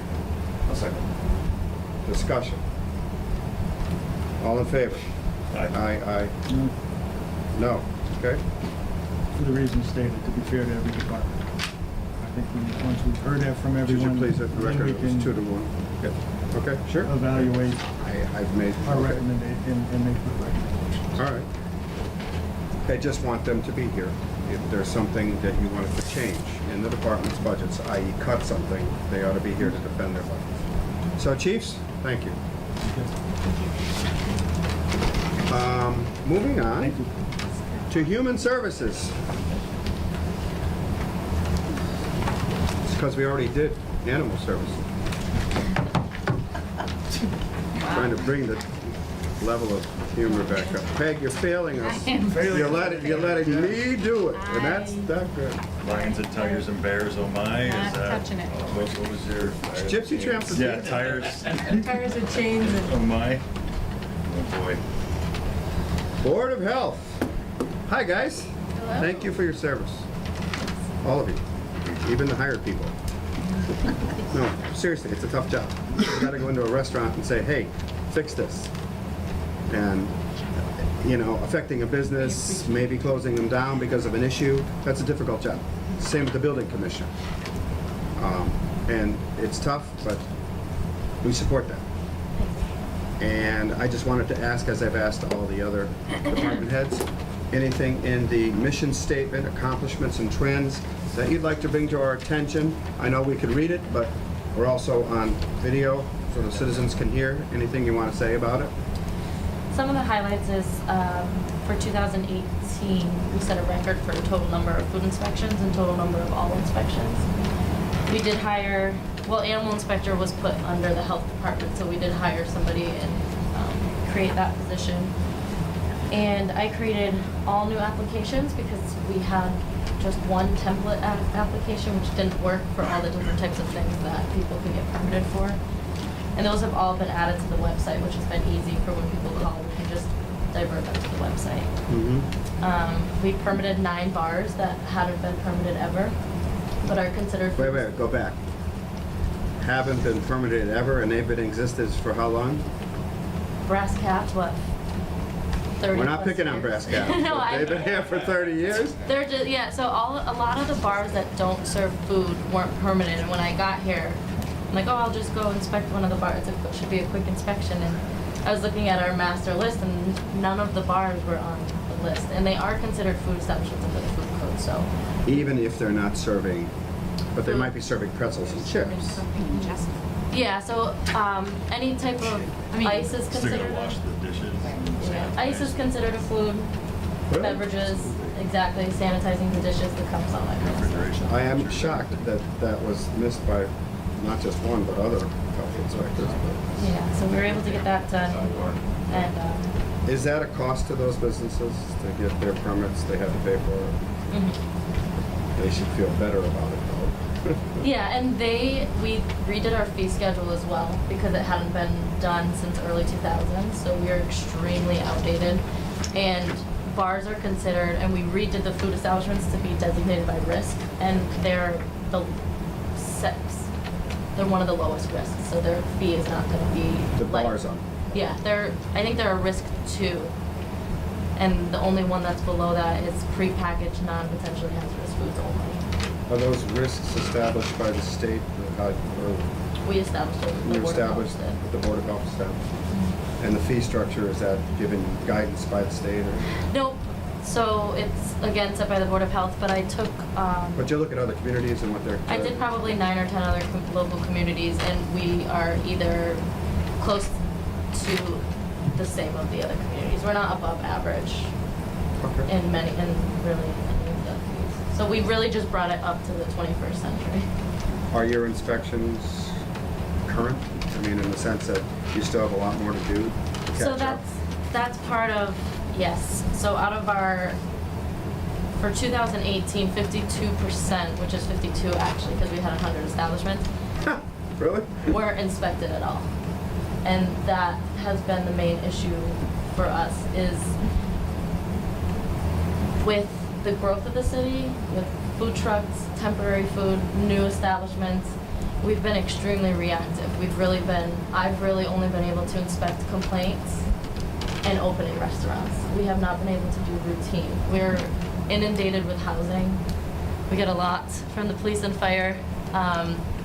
They'll go to a medical call or they'll go to a domestic and they'll refer it to us if there's unsanitary conditions, egresses are blocked, hoarding, anything along those lines. So those take up a lot of time, as Brendan knows, because then come from police to me, and then a lot of times I go to him, because a lot of times we are dealing with the elderly. And it takes up so much time trying to find resources for them, working with Brendan, working with Highland Valley Elder Services, working with police, fire, all these other different. So it's taking time away from your regular inspection duties. You've only been able to do 52 of the 100. And those regular inspections, are they like yearly? They should be yearly if they can So be? we're mandated by state to do food every 6 months, rec camps yearly, which we do. Housing, depending on the type of complaint, within 24 hours or within 5 calendar days, and tanning every 6 months. And we do not meet any of those mandates right now. We're, like I said, we're very reactive, and public health is supposed to be about prevention and being proactive. And we had a 25% increase in food permits last year, and to date, we've had about 12 new establishments. Half of them have opened and half of them are in process of opening. So like I said, a lot of plan reviews, a lot of opening, and not a lot of routine. Okay. So, In terms of your calls for, let's say, the elderly reporting blocked exits, mhm. are you talking landlords or home Both. owners primarily? Yeah, the housing code is single family and multifamilies. Right, but I'm wondering, are we talking, is the violator a landlord? It's Or is the usually- violator the occupant? It's usually the occupant. And there's usually some type of mental health, or, Of course. which is difficult to, And it can be very time consuming. yeah. I just want to get into the numbers. Mhm. That's all right with you guys? That's right, sir. I'm a little concerned because we dropped the part-time nurse down. Can you explain that? For Yes. FTE and everything? Where is that part-time nurse? That's not the schools, is it? No, so we have a part-time public health nurse who's 10 hours a week, who, my board members are both nurses, so they're gonna talk more in detail. But, there's a lot of misconceptions of what a public health nurse does, because she's not like a minute clinic. She's not someone you go in if you have a cold. What she does is she's responsible for all communicable diseases in the city. So Hep A, Lyme disease, flu, polio came through once, tuberculosis. So Polio? it was an accident, but it was possible. It was, Okay. so those are types of things. She has to investigate all of those. Measles. Measles, exactly. Do we have and- any in this city? Not yet. You have Williston that Well, travelers from all over the country, all over the world. Oh, that's true. And then she's responsible for managing TB cases, and when one comes in, she has to respond within 3 days and investigate any contact that that person has, any other people they've come to. Why was it cut back? That sounds important. Balance the budget. Okay. Is that related to your request for 16,200 in professional services, and you were level funded at 1,200? That's a rather large ask.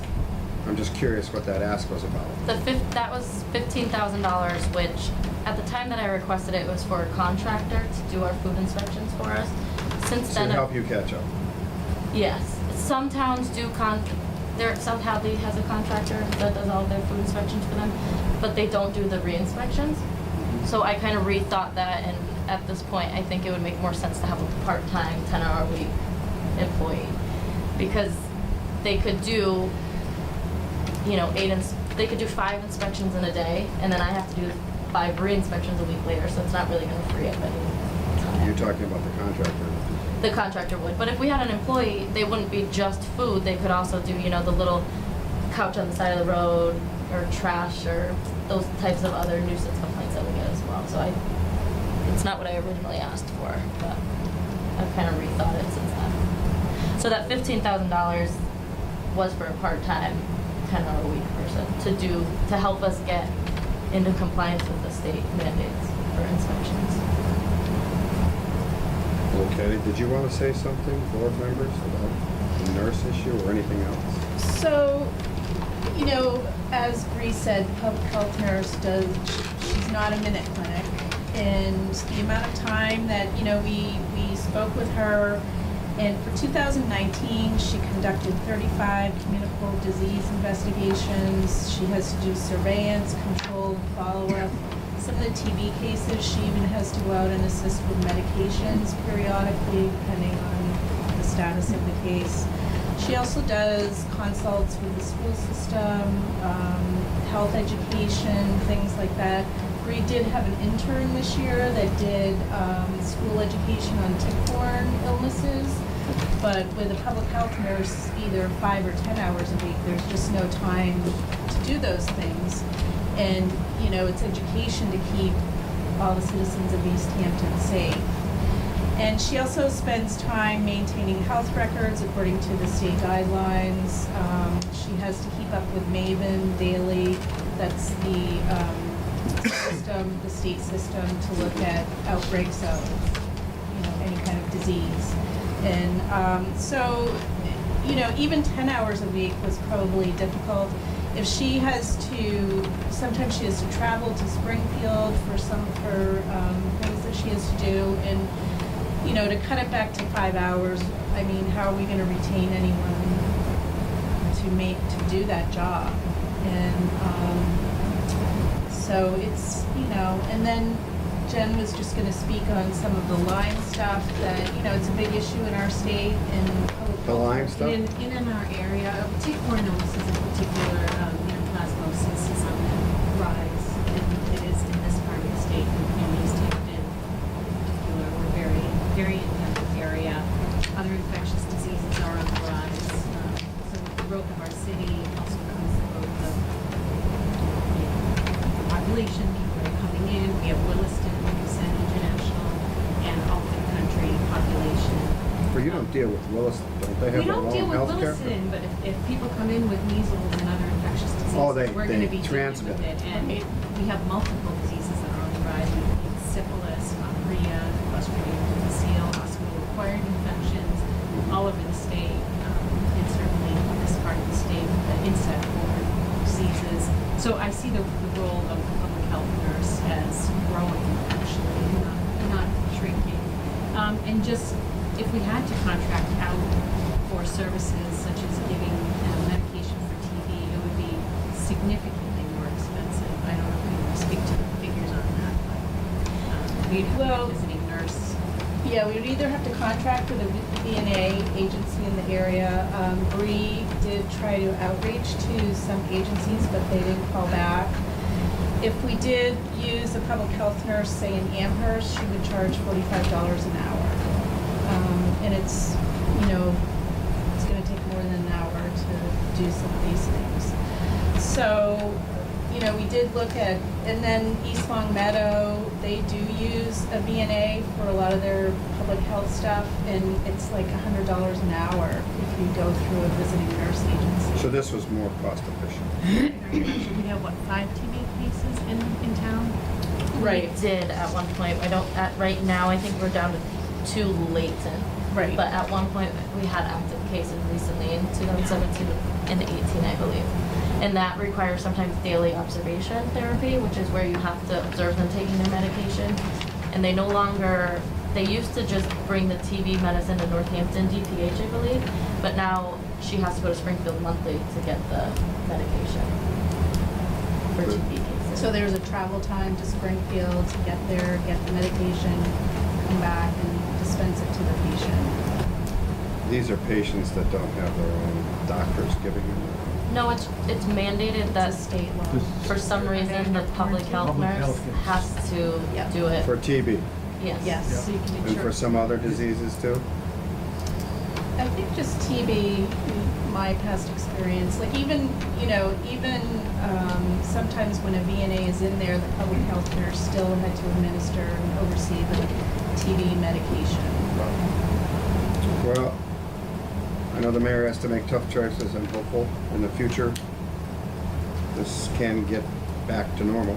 I understand. So the past practice in the city was not to go after a certified public health grants and to really have very narrow focus of the department. Bree and I just reviewed actually DPH draft summary of public health, the state of public health in the nation, in the state, where is it going, and as that's being formulated. And clearly, Easthampton is just behind the ball on a lot of this. And About grants? Grants and aligning really this department to what grants and money is out there, and that, I would put the obligatory, not anyone's fault, it's just time to freshen it up. And looking at a couple of grants right now, including realigning a really large grant around just general wellness in the community into the health department that we can bolster a little bit this line, but also start setting up more grant money for the department. I want to be clear, when Bree was talking about the number of food inspections that were not done this year, that is true of last year and the year before because of resources and just what this department was allocated. So this is a slow build, but I would say similar to Council on Aging, it is a build that we really need to commit to. And first step is what Bree has done to modernize the Board of Health. Members are extremely active and extremely knowledgeable. I think all three of them who are here with us, and also Laurel Pellis, who was on the board for some time and really kind of helped planning and was really helpful. But this is a bit rebuilding the department and realigning it to what public health is. So you're hopeful. Grants will help build back our public nurse Grants and will anything else. And fees, I mean, it's not gonna be a 180 or in 365 days. It's gonna be where it should be, but Okay. if nothing else, Bree has it. And Okay. Would you like to be first this time? Doesn't matter, Bill was anxious. I'm always anxious. Just call you. JP. I want to thank you for the presentation. And I hear what you're saying about the importance of public health as practiced in any community. To hear that we're not keeping up and that we're forced to cut the position, I think that jeopardizes the health of the city. It would be my preference that we would be able to restore that fund to your department for those purposes specifically, and then go out and get grants. And if the grants were successful, be able to back out on the positions if possible. That's my feeling about the safety of the citizens of Easthampton. With regard to grants and funding, I don't know, it preceded your time here, but I know that there was a tobacco cessation grant that was very big, and we took the lead here in Easthampton. Probably the board was entirely different at that time, so you may not, and you certainly weren't involved in that, but the city we were the lead city, and there were multiple cities involved. There was administrative overhead for that, so to say that we've been derelict, I guess I'm a little taken aback by that, but I understand I you think weren't, the tobacco you weren't cessation here. grant And there were was- other grants that we pursued when Dennis LaCourse was here and when Jackie Duty was here. So I wouldn't say that we've been neglecting it. Anytime we can work together to get more I grants, didn't say Mayor, I neglect, would what I agree. said the past practice was that particular department was not aggressively going after public health grants. The tobacco cessation is very narrow, similar to Healthy Coalition in School, and we're expanding the use of those grants. I had a long The conversation. overhead with the. Before just- Jackie Duty retired, I had a long conversation with her, and she walked me through grant opportunities that we should Should go go. after. So, again, no disrespect to the past, but when you look at the grant money flowing into the city departments, public health has not been, in my view, assertive as it should be with those dollars. And Bree has a plan to work on that. The hours that were cut from this budget, I don't feel will be easily replaced by grant money. And I do believe that we need to hit our budget numbers across all the departments and be very exacting like we've been in other departments, fire and police and DPW around grants, and assist this very small and critically important department. I agree with you wholeheartedly. Any other questions on? Let me think for a second. Let me ask Bill to do it.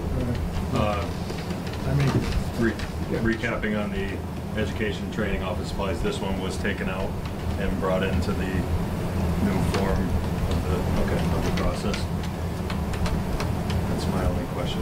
Everything else was kind of answered, and thank you again for the narrative. And I think public health is super important, so any way that we can support, make sure that you let us know, because I'm on your side. I did have a question regarding fees. What happens to the fees that are collected? Are they put into the general fund, or do you get to keep them, since you're a separate board? No, they go in the general fund. I did a somewhat estimate of our projected income after raising the fees, and there are some that I couldn't, project because plan review, I don't know how many we're gonna get, and septics, I don't know how many we're gonna get, Probably but not too many. not many, but mostly like plan reviews for food. I didn't include some things in there because again, I wanted to be more specific. So we should increase by at least 10,000, I would say. It was a hard 8,500, but I would say that we would definitely bring in more with plan reviews and all the other things that I couldn't account for. Temporary food I couldn't account for. And that which would is be huge. something that would be consistent throughout the year, probably. If those funds come in, we could actually maybe get a supplemental from the mayor for that position. That would be my suggestion, if indeed your plan to raise and have the funds put into it. Melissa wants to say something. I'm gonna correct you, because new money coming in this year cannot be projected for if we've never seen it. So it won't be until next year, the end of 2020, that we can see a surplus in those fees, and then therefore be able to raise the overall general fund fees and then allocate it however, the administration wishes. But fees coming in today cannot be projected for without. And I'm not projecting any fees. I'm not saying today. I'm saying if, beginning of July 1st, the fees come in on a 1/12 basis of $10,000, No, approximately that's- $1,000 a month. That's collected monies that are in the. And not. here. We're not. That's a we can't DOR access it. rule, you can't. We can't access it. I understand. I'm not suggesting we access it. But it's money that's been collected that we haven't collected before. And not available until free cash is Right. certified in 2021 for the end of 2020. So it can't be immediately accessed. Similar to. So once we the certify, marijuana money that we talk once about all the free time. cash is certified, and we get requests for equipment, all sorts of supplemental budget requests. That would be the 19 surpluses, which if she's just implementing changes now would not be, But usually, oftentimes, we get $1 million at the end of the fiscal, it certified in free cash approximately, which would then leave monies available from 19 to be expended right. in but the 20 money- budget. The new money you're talking about will not be available until 20. Right, but we know we're on the right track, and I would feel comfortable entertaining a supplemental budget request for the nurse's position. Okay, Tom. It seems like whether we're talking about 5 hours a week or 10 hours a week, it wouldn't be, if, in the case that there was some sort of catastrophic health event in the city, like a lot of people, for whatever reason, got TB, it wouldn't, like, it wouldn't be enough to cover it. Is there a plan in place for that kind of thing? Does the state come in? No, I'm pretty sure the tuberculosis law specifically says the city is responsible whether they can or can't pay for it. So it would just be, we would have to find some money to get you guys home. But that's like an emergency. I'm not saying that, I'm just wondering if there was like. But I think what you're getting at is if something like that happened, it's like in any other department, if there's an emergency appropriation needed, you go to the mayor and say, hey, we got a lot of TB cases. Yeah, and we just Already figure it popped out. up. Okay. I would hate to hear that. Yeah, I mean, But one we'd thing all that might hate happen to is hear it. measles, and Yeah. that's scary. Right. So, but that's where emergency appropriations occur. There's an emergency, we have a disease in town. I'm answering for the mayor, but I believe that would be the appropriate process. I'm saying that we need to be proactive in this because the prevention is the key. Exactly. The prevention is the person who has TB and doesn't take their pill because somebody wasn't able to go and watch them take their pill for X number of days. Whatever needs to be done, those kinds of things, the prevention is the important part. Right. And that's why I find it so important to be able to entertain the Okay. supplemental. That's great, you said that. Okay, done. Anybody else? Okay, moving on from health, Board of Health. Thank you. I'm going to Council on Aging. Brendan is here. Brendan does a great job. He's helping a new retiree, by the way. And I'm so happy that he has answers for me. Unfortunately, he gave me a bad answer the other day. I was kind of hoping for something. Brendan, you do such important work for seniors, and I know, given things you can't solve, like big tax increases and things like that, tell us about what you're hoping for in what you're trying to do in Council on Aging. I know you're trying to get better grants. The Mayor just alluded to that. Yeah. So you can talk about your narrative before we get into the numbers. Sure, yeah. So I think a big focus for us, as it was last year, was looking at Medicaid programs. One in particular we've been advocating for, and I think it's something that helps us, speaking of preventative measures, that helps keep seniors in home without having to go into an early nursing home admission. So the program underneath Mass Health is called the Home and Community-Based Services Waiver. And I wish I could get my hands on how much we've probably saved our community members, but there's a lot of HIPAA laws that, prevent us from going in and figuring out how much a claim was. But the importance here is that we want people to safely age in place. So this is a huge initiative for us. So we're constantly looking at, whether or not someone is able to meet certain ADL requirements. And if they can't, then we partner with Highland Valley Elder Services and take a look at whether or not they can be clinically approved for this waiver. And essentially, it can provide up to 40 hours of in-home care. So we help with the Mass Health application, which can take a long period of time. The state isn't exactly quick to expedite, even when they say expedite. It takes sometimes up to a month and a half, 2 months. And so when we have a senior who's failing to live at home on their own, we have to come up with some creative ways around that. But so that's a huge initiative for us. We really support this waiver, just because when we look at how much it costs the state alone, just in an admission at a nursing home, we're looking at almost $12,000 to $13,000. So we want to, because Medicaid is one of our huge support systems for a lot of our clients who fall behind, the 150% federal poverty level. We're really trying to keep the Medicaid in a sustainable way by getting these preventative services in home for our seniors. That's a huge initiative for us. And this is where outreach plays a critical role in helping that. So I'm curious about that. Yeah. Outreach, finding out what seniors need help.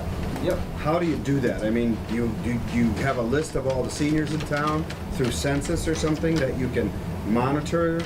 I mean, you don't know about someone in a home unless the police go there and find out that there's an issue, right? Is that one of the ways you find out that there's a problem? There's certainly a lot of people that we haven't reached out to. Currently, to date, looking at our software, since this time last year, we've served 351 clients here in town. Is that all of them? No. And there are some people, and it's terrifying, that come in last minute that we had no idea existed. in our community that are, like I said, failing to thrive. And it gets tricky because if it's housing or other areas like that, sometimes it's a mad dash to figure out where we can plug in services. I think one of our more successful things that happened this year, and it's obviously in my narrative, is that we acted as like a satellite office to Community Action, which we brought in, well, at this point, almost damn near close to $50,000 in dual assistance for our seniors. And then in combination with the emergency funds that we have that is given to us by Helping Hand Society, we're able to plug in, last minute. Luckily this winter wasn't, too horrendous, but still, it was cold. But yeah, so we were able to plug in additional money through the emergency funds. But we go through a whole variety, whether it's LIHEAP funding, low-income subsidy. We look at all state and federal programs that we can plug in to hopefully keep someone safe and provide a buffer, a financial buffer for our clients. And I think one of the huge issues that we see time and time again is the issues with people coming in who are just failing to keep up with health expenses. And it's a tricky field to navigate, whether you're looking at Medicare or Mass Health. These are things that people struggle with time and time again. And with outreach there, and with our 2 outreach workers, fully trained and Shine certified, we're able to produce, really solid results and, be able to follow and track case by case. So, anyway, that's Shine. Mm-hmm. I think I was talking to you for personal reasons, but is that program being cut? Because explain to anybody who doesn't know what that is, because it's helped me. Yeah, so we work with 2 different offices. We have the Springfield Elder Affairs that trains us, and then we also have Life Path up in Greenfield. This is a free training, and it's usually used, it's mainly consists of volunteers, but you go through an 8 to 10 week training course where you learn about Medicare and how to, work with parts A, B, and D, and looking at supplement plans that can, be combined with Medicare. And on top of that, a huge focus is trying to figure out how to, like I said, save costs to the clients that we're dealing with. It's a federal program, though, isn't it? What's that? Isn't it a federal? It is, and it's we're being good up cut until back? September, as far as I know. We're good up until September. And the overhead cost for this program has been pretty minimal, so it's kind of crazy that we're going after it. But, it's like kind of $1.5 crazy million that or we're something. going to lose it. Yeah, so, or maybe $2 million at best. So $2 million for the state? from the federal down to the state, yeah. So, but it's an essential program, and it allows us to get on the front edge or the front end of what we're seeing constantly. And if people don't know this, prescription drugs are a nightmare in the Medicare world. So it's something that if the people that have me most concerned are the folks who are just outside of the 150% federal poverty level, that aren't eligible for Mass Health Standard, that might not be eligible for some other subsidies. So we have to start looking around, because sometimes costs can easily get into the thousands.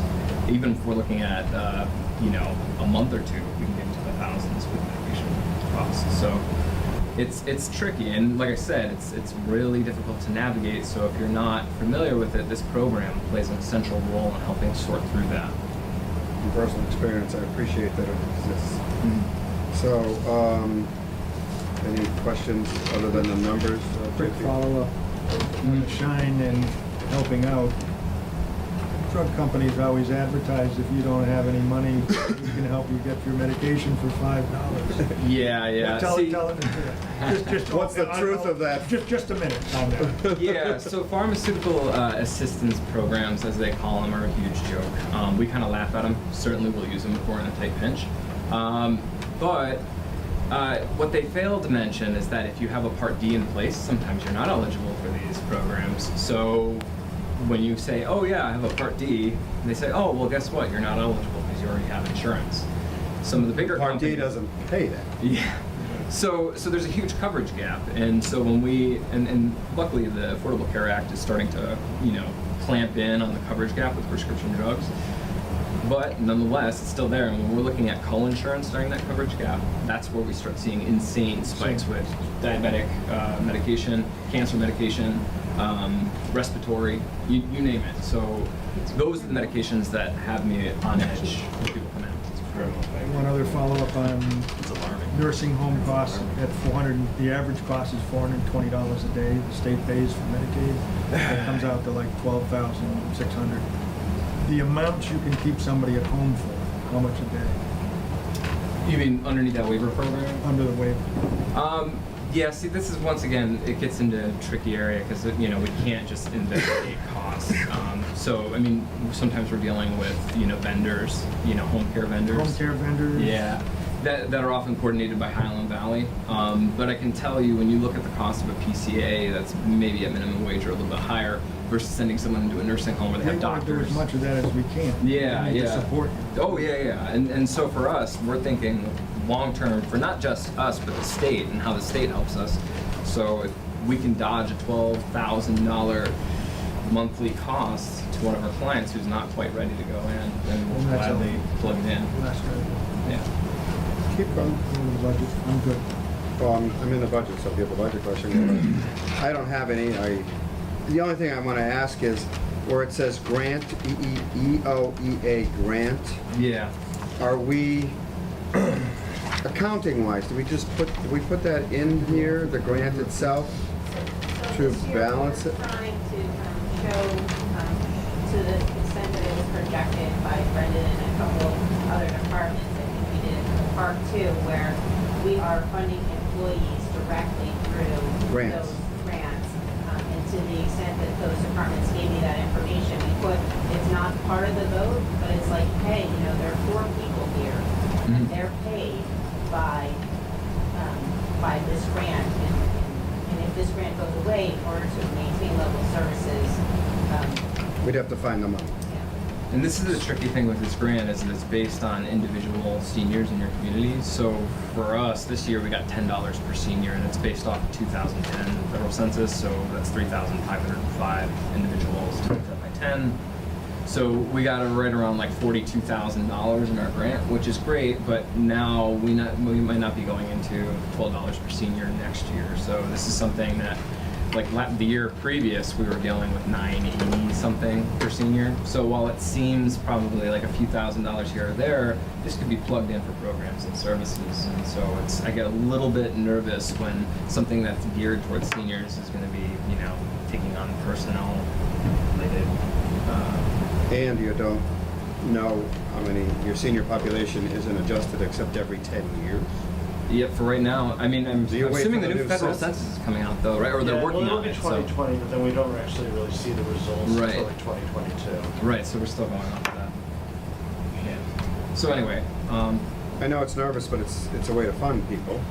yeah, and I think, you know, we'll use it in every way possible, and certainly I have no problem putting staff on there. It's been something that's happened even before my time, but you know, it would be nice to allocate some of that for our folks, you know, 60 and up. Even though we serve 55 and up, the grant is really only based off 60 and up. Okay. I don't have any numbers issues. Bill? That grant money Mhm. on the $163,000 budget, is that with the 41,000 taken out, or is 41,000 being taken out from that 163? So, So, oh, So you're voting, this is the Yep, budget, yep. so you're voting 163, and Yep. this is in addition, so he really needs 200,000. Okay, that's what I was wondering. If those grants went away, we'd need 200,000. Okay, that's what I was wondering. right, and so this has been happening in this department and multiple departments for years, and we are just trying to capture that as additional information. That's great information. It's very transparent. Yeah, I Thank just you. Wanted to know if that was That is a very helpful. gonna be 200 or if it was gonna be 120, you know, I didn't know where it was going, so Yeah. that's good. uh-huh. And then office supplies, postage, all that stuff moved to that. Yeah, so that's New still area. carrying over, right, Melissa? I'm assuming. There's Well, it's lines moved there. to a but- different Right, it's area. to the central, like purchasing, and the person managing that is our procurement officer. Okay. Michael, and he's getting a detailed line, along with James who's managing the training, a detailed line of what the requests were, what the amount approved for each department was for that training, so that you could allocate allocated, but it's all going through kind of a centralized location. So those funds are like the same amount still? Yes. Okay, that's, just wanted to double So check. that's gonna be another day, right? That's somewhere else in the budget. You have to provide your own pencils. Yeah, I know. It's general. Yeah, general, so that's gonna be somewhere else in the budget. General government, we'll see it there. Okay. Anything else, Bill? Not on this one. It's JP? pretty easy, actually, after sitting next to fire and police, I'm like, well, this is gonna take 5 seconds for me, but. I don't have any other questions. Okay. Veteran services? Who deals with veteran services? District. So, South So Hadley. we're with South Hadley, and we have office hours here and office hours for South Hadley. so supplies and services, that's the amount of money we need to spend on helping our veterans. It's a necessity. Veterans cash benefits is a biggie. What does that pay for, just to inform the public? The benefits. Veterans cash benefits. Those are benefits. They get a check, a monthly allowance. A monthly allowance, okay. Or sometimes they get medical expenses paid for if they're eligible through that program. It's all been based on an application process through the Veterans Legion, based on their being a veteran, a resident of Easthampton, and need. And we had a supplemental once because we had more veterans than I remember, I don't know if it was this year or last year, we had more veterans than we thought we had. So a lot of times, we do that because we budget usually a little bit more every year based on what's going on, but sometimes, it's hard to know if people are going to need the services. I know that we had a last minute supplemental one here that got a lot of attention because we do pay funeral costs for some of these vets, and I remember at one point we thought we were going to make it, and then the funeral happened, and we needed to get that bill Extra paid. money. Anything from you guys? How many people have served? How many veterans draw benefits?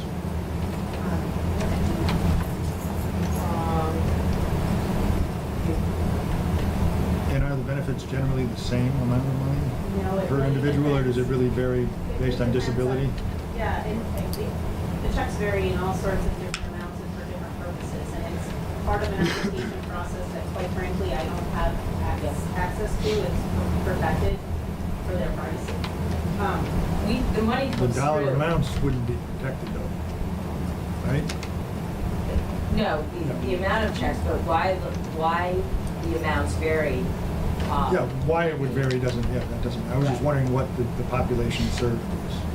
It isn't listed in the narrative. The amount of veterans we have. Right, that are drawing benefits, I think that's an important figure to be aware of.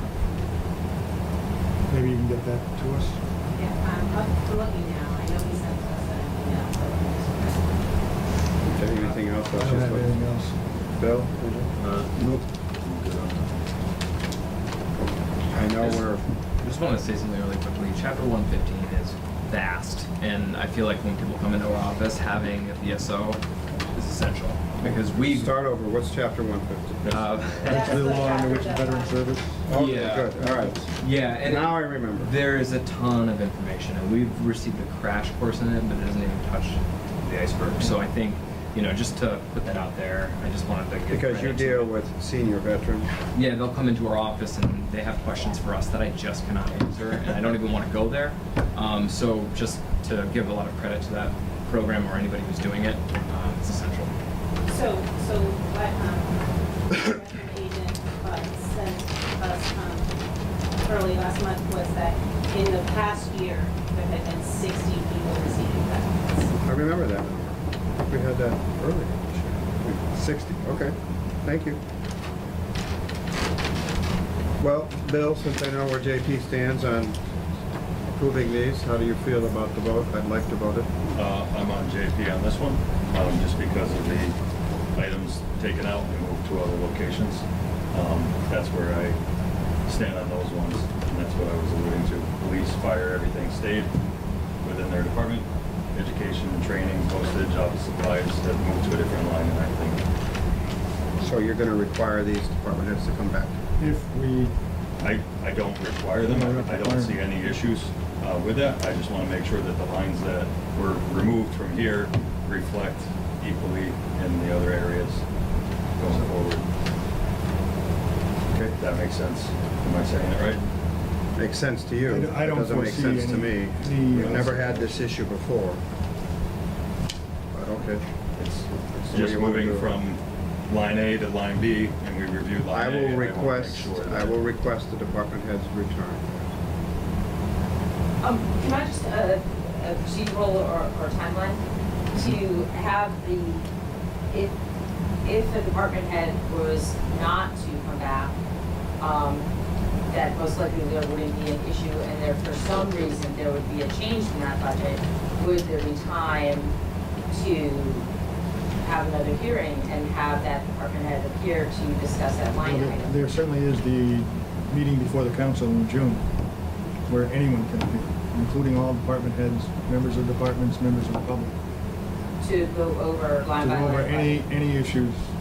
It's an open public meeting. Understood. I'm just saying in the hearing level. Well, what he's referring to is a public hearing. But that will be a long night if we have to go over cuts in the budgets, which this council will never agree to. But, Not necessarily. Could be some, we don't know. I know.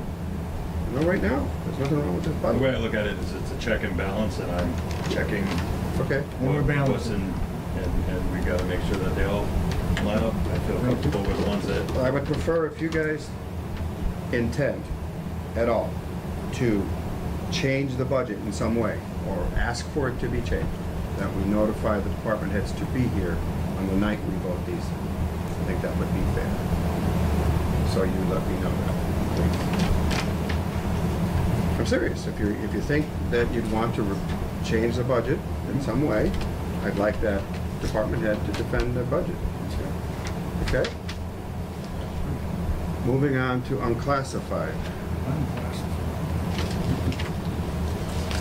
Those are items of the budget that we don't classify.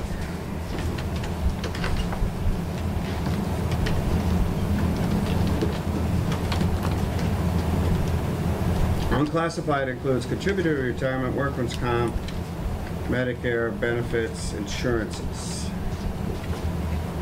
So, under contributory retirement, a fun subject I like is unfunded liabilities. The figure that went from 2982646 up to page 157, Bill. Thank you. Oh, thank you, guys. Thank you. Sorry. Yep, you're welcome to leave. 3,124,000 went up, and that's just required. Yep, so that. It's not, in other words, it's not a choice of the city to increase that, or is it? No, it's not a choice of the city. So there's an actuary that's done, study done every 2 years to reevaluate the amount of unfunded liability based on health, basically longevity, healthcare cost trends, and income trends in the investments. It's all sort of pretty lengthy report that says this is what we project you need to have set aside in order to pay for the funds, pay for the cost of these. So you should go to fund today, these are your liabilities. The retirement board, which Valerie is a member, and so is Jane, votes on the schedule of payback. And over the past several years, they've been consistent in voting, is it 5% or 4%?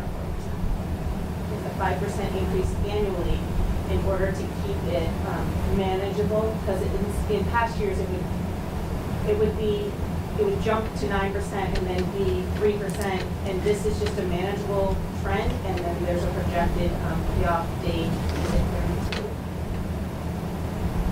32? Okay, that's what I expected the answer. I hate trying to understand it. I'm glad you guys know what you're doing, because I don't understand it at all.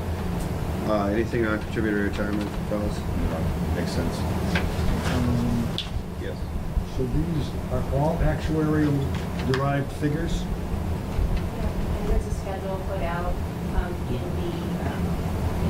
from the retirement board that shows those actuarial figures and that basically the amount that we're obligated to pay to be in compliance with the rules around that unfunded liability being paid off and what the board has said is fiscally responsible for them. Can you send us those reports? I don't actually have them, but I believe they're online at PIRAC, or you can get them from the retirement board. And that I would generally be just for get I generally contributory. just get the statement that says it's pay. Right. Pay But this you said money. it changes from time to time. It Every goes, sometimes 2 it goes years. up, it goes down, depending on. Every 2 years, they reevaluate the cost. As insurance costs rise, that cost goes up. As people live longer, those costs go up.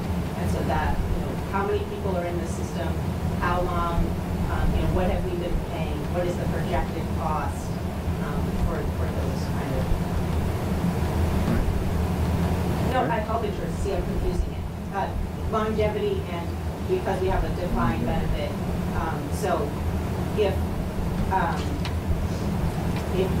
I was to retire tomorrow, let's just say I'm lucky enough that I can retire tomorrow, and I died a year later, that I would never use up everything I contributed.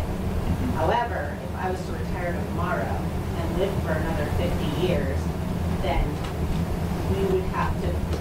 That's the income is not- unfunded liability. Yeah, the income produced by my contributions is not enough to fund that.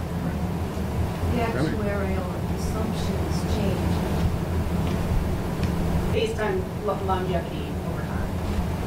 And also in this section, which is why I'm getting confused, we have the OPEB liability, which has to do with longevity and healthcare cost trends.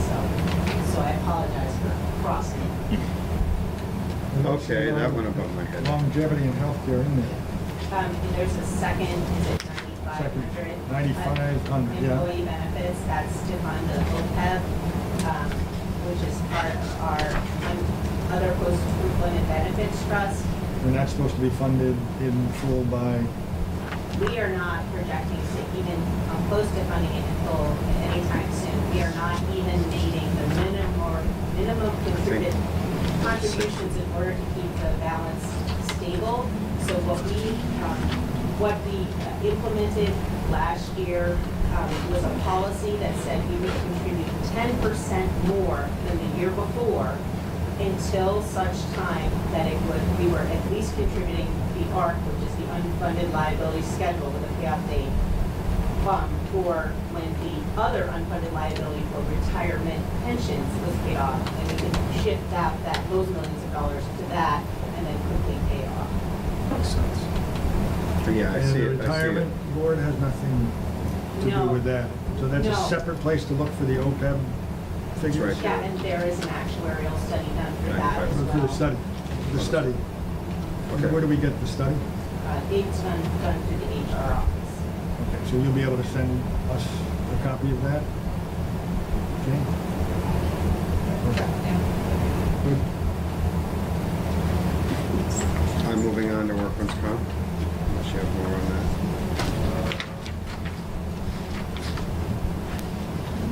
Good. So again, this is an estimate. The budgets seem to be close to level funded. And this is premium. We're paying a premium here for workers' comp. Okay. I don't have any questions. It's obvious we have to have it. Bill or JP, page 158. See everything there with me? 150. The only thing, we just did an appropriation for the audit or something, right? That audit only happens every couple of years or something, or is that an every year? And that's adjusted in here, so I'd say it's like 197, last year was 194, so. Premiums are based on projected wages, so the audit goes after the year finished. Okay, We have to submit actual wages, and then premiums adjusted that way. Some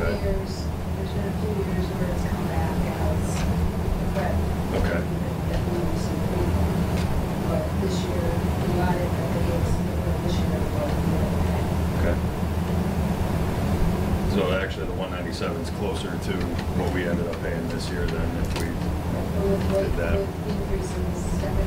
Right, could be more than that. All right, Thank you. Is that it? yes. Catch up to? I'm caught up. Reference comp is up there. Medicare, that's obviously mandated. Was $290, now it's $300. You're just trying to guesstimate what we might need. Yeah, and it's hard to guesstimate because not all revenue is subject to the Medicare tax. I can't remember which thing comes off first, but it's one of the deductions. Your tax deduction is one of those pre-Medicare. And then we have several employees still who are exempt from Medicare because they were hired before it's 1980 something, and then those hired after that or something. But yeah, it goes up a little bit every year because as wages go up, it's a percentage of wages. What types of employment income is it It's not subject to the income. tax? It's not income, it's not. Stipend, I don't know, what, But there's a deduction, and I have to look at my W-2 worksheet that not all Medicare tax. It's one of the deductions. for example, meals. If someone gets a meals allowance, No, all wages are subject to Medicare tax. It's a deduction that is pre-Medicare tax. And do you remember which one it is? I think it might be the cafeteria plan, which is health benefits. So if my health insurance is $500 and I got paid $1,500, my Medicare tax is on the $1,000. $1,000, Yeah. sure, right. Right, so you can't just take gross wages and times it by the, So when we pay employees meals for, let's say, they're doing snow plowing for 24 hours and they get multiple meals, is that included in your if it's income? paid through payroll, yes. If it's paid as a reimbursement of expenses, no.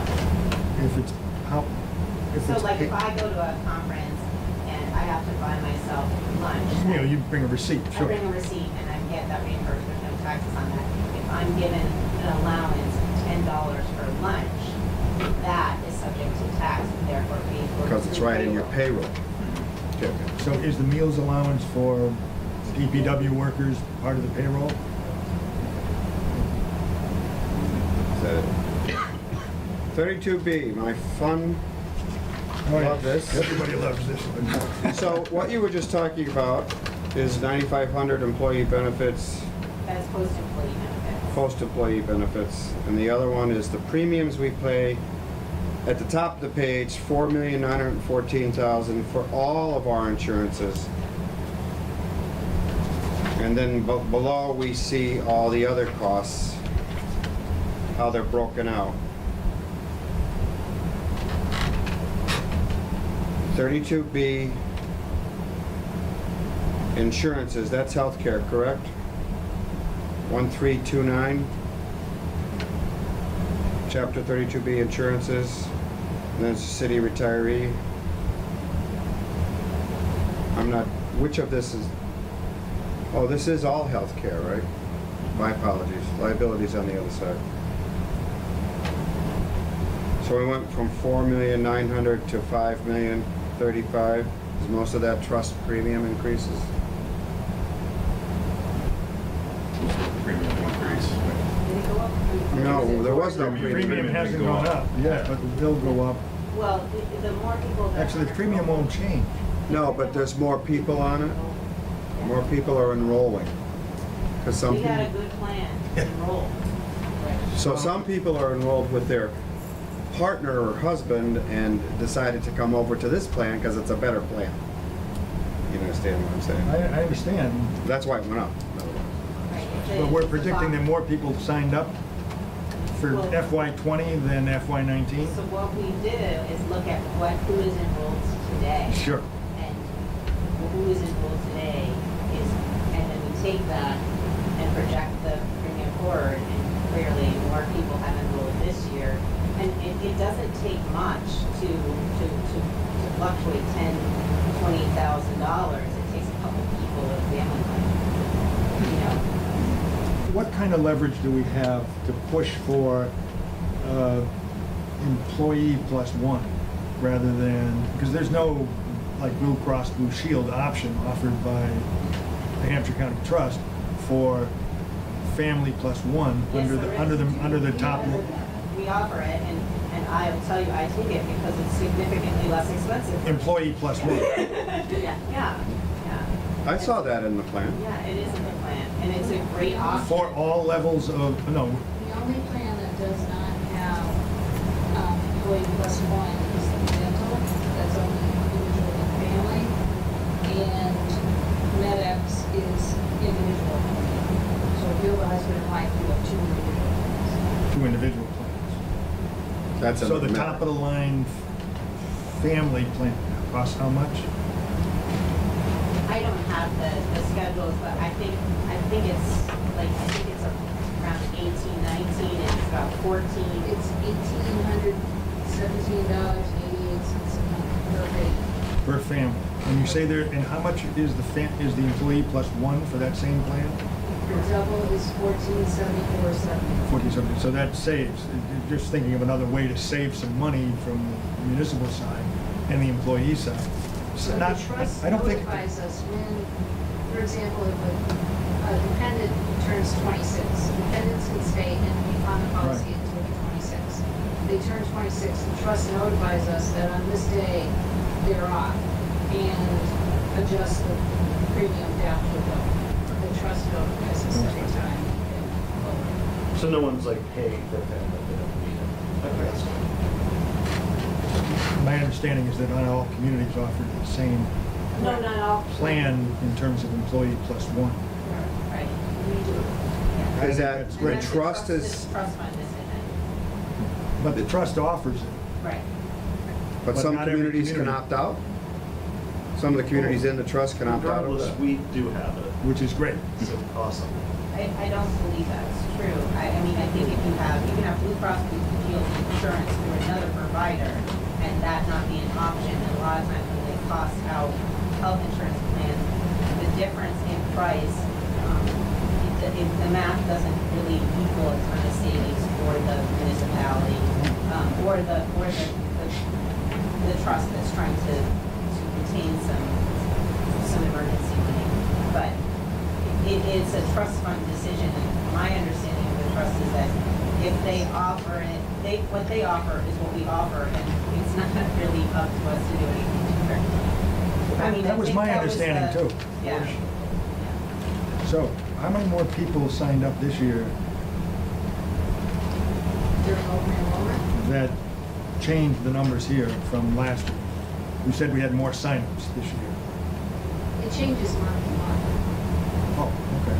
Yeah. So how many more people are we projecting for this budget? I mean, I just know that Jane looked at the most recent bill when we were doing this, and said, how many people are they on families, doubles, or singles? How times that out by 12 months, how much is that gonna cost? And someone did something similar the year before, and I would have to have the backup document to that, from last year to know the difference between, and it may be the kind of thing where it's like a single went to a family because they got married and had a child. Right. You know, and so that difference is enough to move the number. I'm sorry, what I heard earlier was that we had more signups. Well, So that's why I was people will- asking the question. People will come to this insurance over what they have offered other places because it is a very good plan. It is. Open enrollment's closed, right? So you have your actual numbers of what plans people purchased or signed up for, right? Every- Yeah, so, but Right, everything's numbers have actual. gone up. For example, Oil Medical Center told their employees, if your spouse is eligible for a plan somewhere else, you're coming along. So we had people come in, our employees saying, here's the letter saying I no longer have insurance, and we have to pick them up because it doesn't follow the Because they're a partner for an employee here. No, Oil Medical Center, they was a husband and wife. The husband worked at Oil Medical Center. Right, and a wife. Wife worked here. That's what I meant. The husband is eligible for they're only paying an individual plan or a medical center if your spouse has employment that's offering health insurance.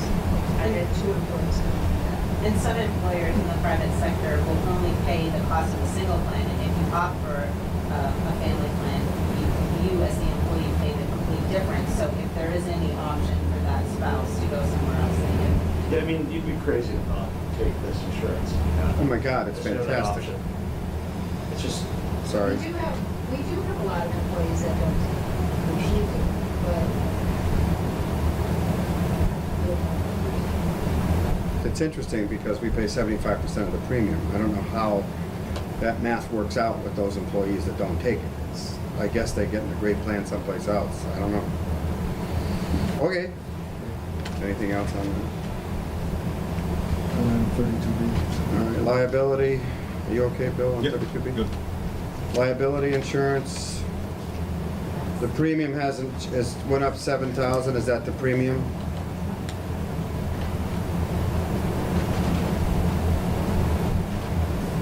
Jane? This liability insurance, or is it Melissa? It looks like we're paying total liability of $7,000 more, give or take. That's the premium cost for liability insurance. Oh, well, I don't, I honestly, that's, 287, 204. that's mine. Premium increase. Okay, Yes. that's what I figured. You guys have anything on that? It's kind of obvious. By the way, is that a risk assessment of claims that they decide to raise the premium because we put in some claims, liability claims have been made against the city or something? We submit claims for liability to also the workers' comp, even if it's a notification only, so that they're on record in case someone comes back in the future. But you are only assessed if there is an expense on that, whether it be, okay, we had to pay, fine paid because a plow knocked down a mailbox, there's an expense. Or somebody slipped and fell and they had to go to urgent care, we pay the bill, that's an expense. But if it's a notification of someone, a chair broke at the senior center and someone got hurt, I would file the notice, but it's notice only. There is no assessment of premium for that claim. It's only when there's a balance. So there's no holdback for future. They may Anything. put a hold on it, but they clear it just- after so many months. Okay. Okay. Thank you. Anything else on my bill? Reserve fund. Typical 200,000. It's been 200,000. What was it in 18? Is it 200? It's been over 200,000 for a couple of years. I think right? it was 150, 5 or 6 years back, and they raised it to 200. It might be a good idea to raise it again based on the number of things that we kind of put in that pool. However, when you're trying to cut to make it, it's hard to raise this and cut everything else. Well, emergencies. This covers those unexpected things like maintenance. Emergencies. Fortunately, we have free cash for emergencies too. So it's my take on it anyway. Okay. Anything on reserve, guys? We've always kept it. Well, we have to have a reserve, Unemployment insurance. and that seems actually, Well, right. considering we had a transfer of 146,000 earlier. Out of reserve? Free cash. Yeah, free cash. That was and free cash. reserves. 75,000 for unemployment insurance. I thought we were. Are we self-insured? We are self-insured, so this appropriation goes into the self-insured fund, and then the bills are paid from that fund every year. Does that fund roll over every year? It does. So it could be higher than 75 now. It's Right, if it has unlimited revenue, if it was last year, 19 and 18, we had to fund extra because the unemployment was over 5, and I do know that there's talk of purposely not, so that increased the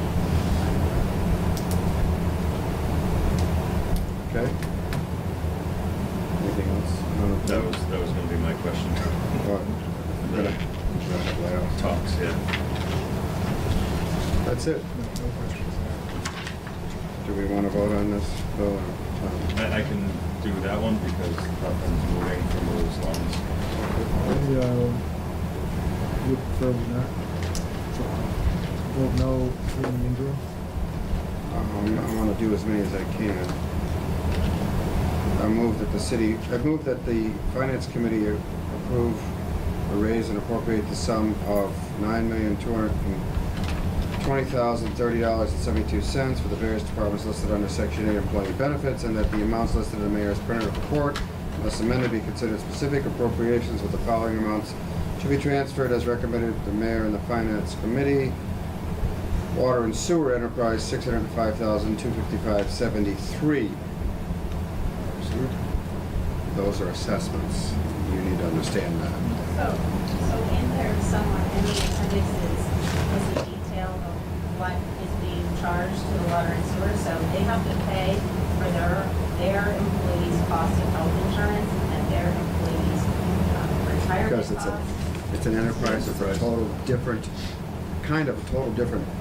section of the city that's self-funded through pays it sewer and too. water rates. So when we take care of their benefits, in this case, They supplement. and you'll see water and sewer, like, under debt and interest, there's money, if you looked at this Yeah. appendix, there's money that is formulated out of enterprise to cover the costs associated with water and sewer. Yeah, and in one of those appendixes, and I don't remember the number, the detail and the explanation of each charge and how it was calculated is one of those appendixes. Okay, are you okay with this? Or do you want to wait? Kind of want to wait now. 'Cause I didn't look at that one and we didn't. I would like to ask for the contributory retirement, past history and payments, if you, might be easier for you to generate them for the last, say, 5 or 6 years. I think it would be good for you, Bill. This was hard for me to understand. It was way Or backwards. it has Yeah. 4 years in there. The formula is Right, but I'm looking interesting. before It that. basically said I'm thinking of the times for when, the city, by the DOR, so that we can charge. actually, I was gonna ask for 10, but I didn't want to be too harsh on In this case, the cost of gathering the healthcare data. for those employees. You know what I'm saying? If it's easy to just push a button and generate the report. So that 10 years. our general fund isn't paying for everything. For OPEB and Should be paid by contributory enterprise. retirement. Yeah, absolutely. All right, I'll wait on it. I don't care. We're done. Move we adjourn. Second. All in favor? Aye. Aye. We're adjourned.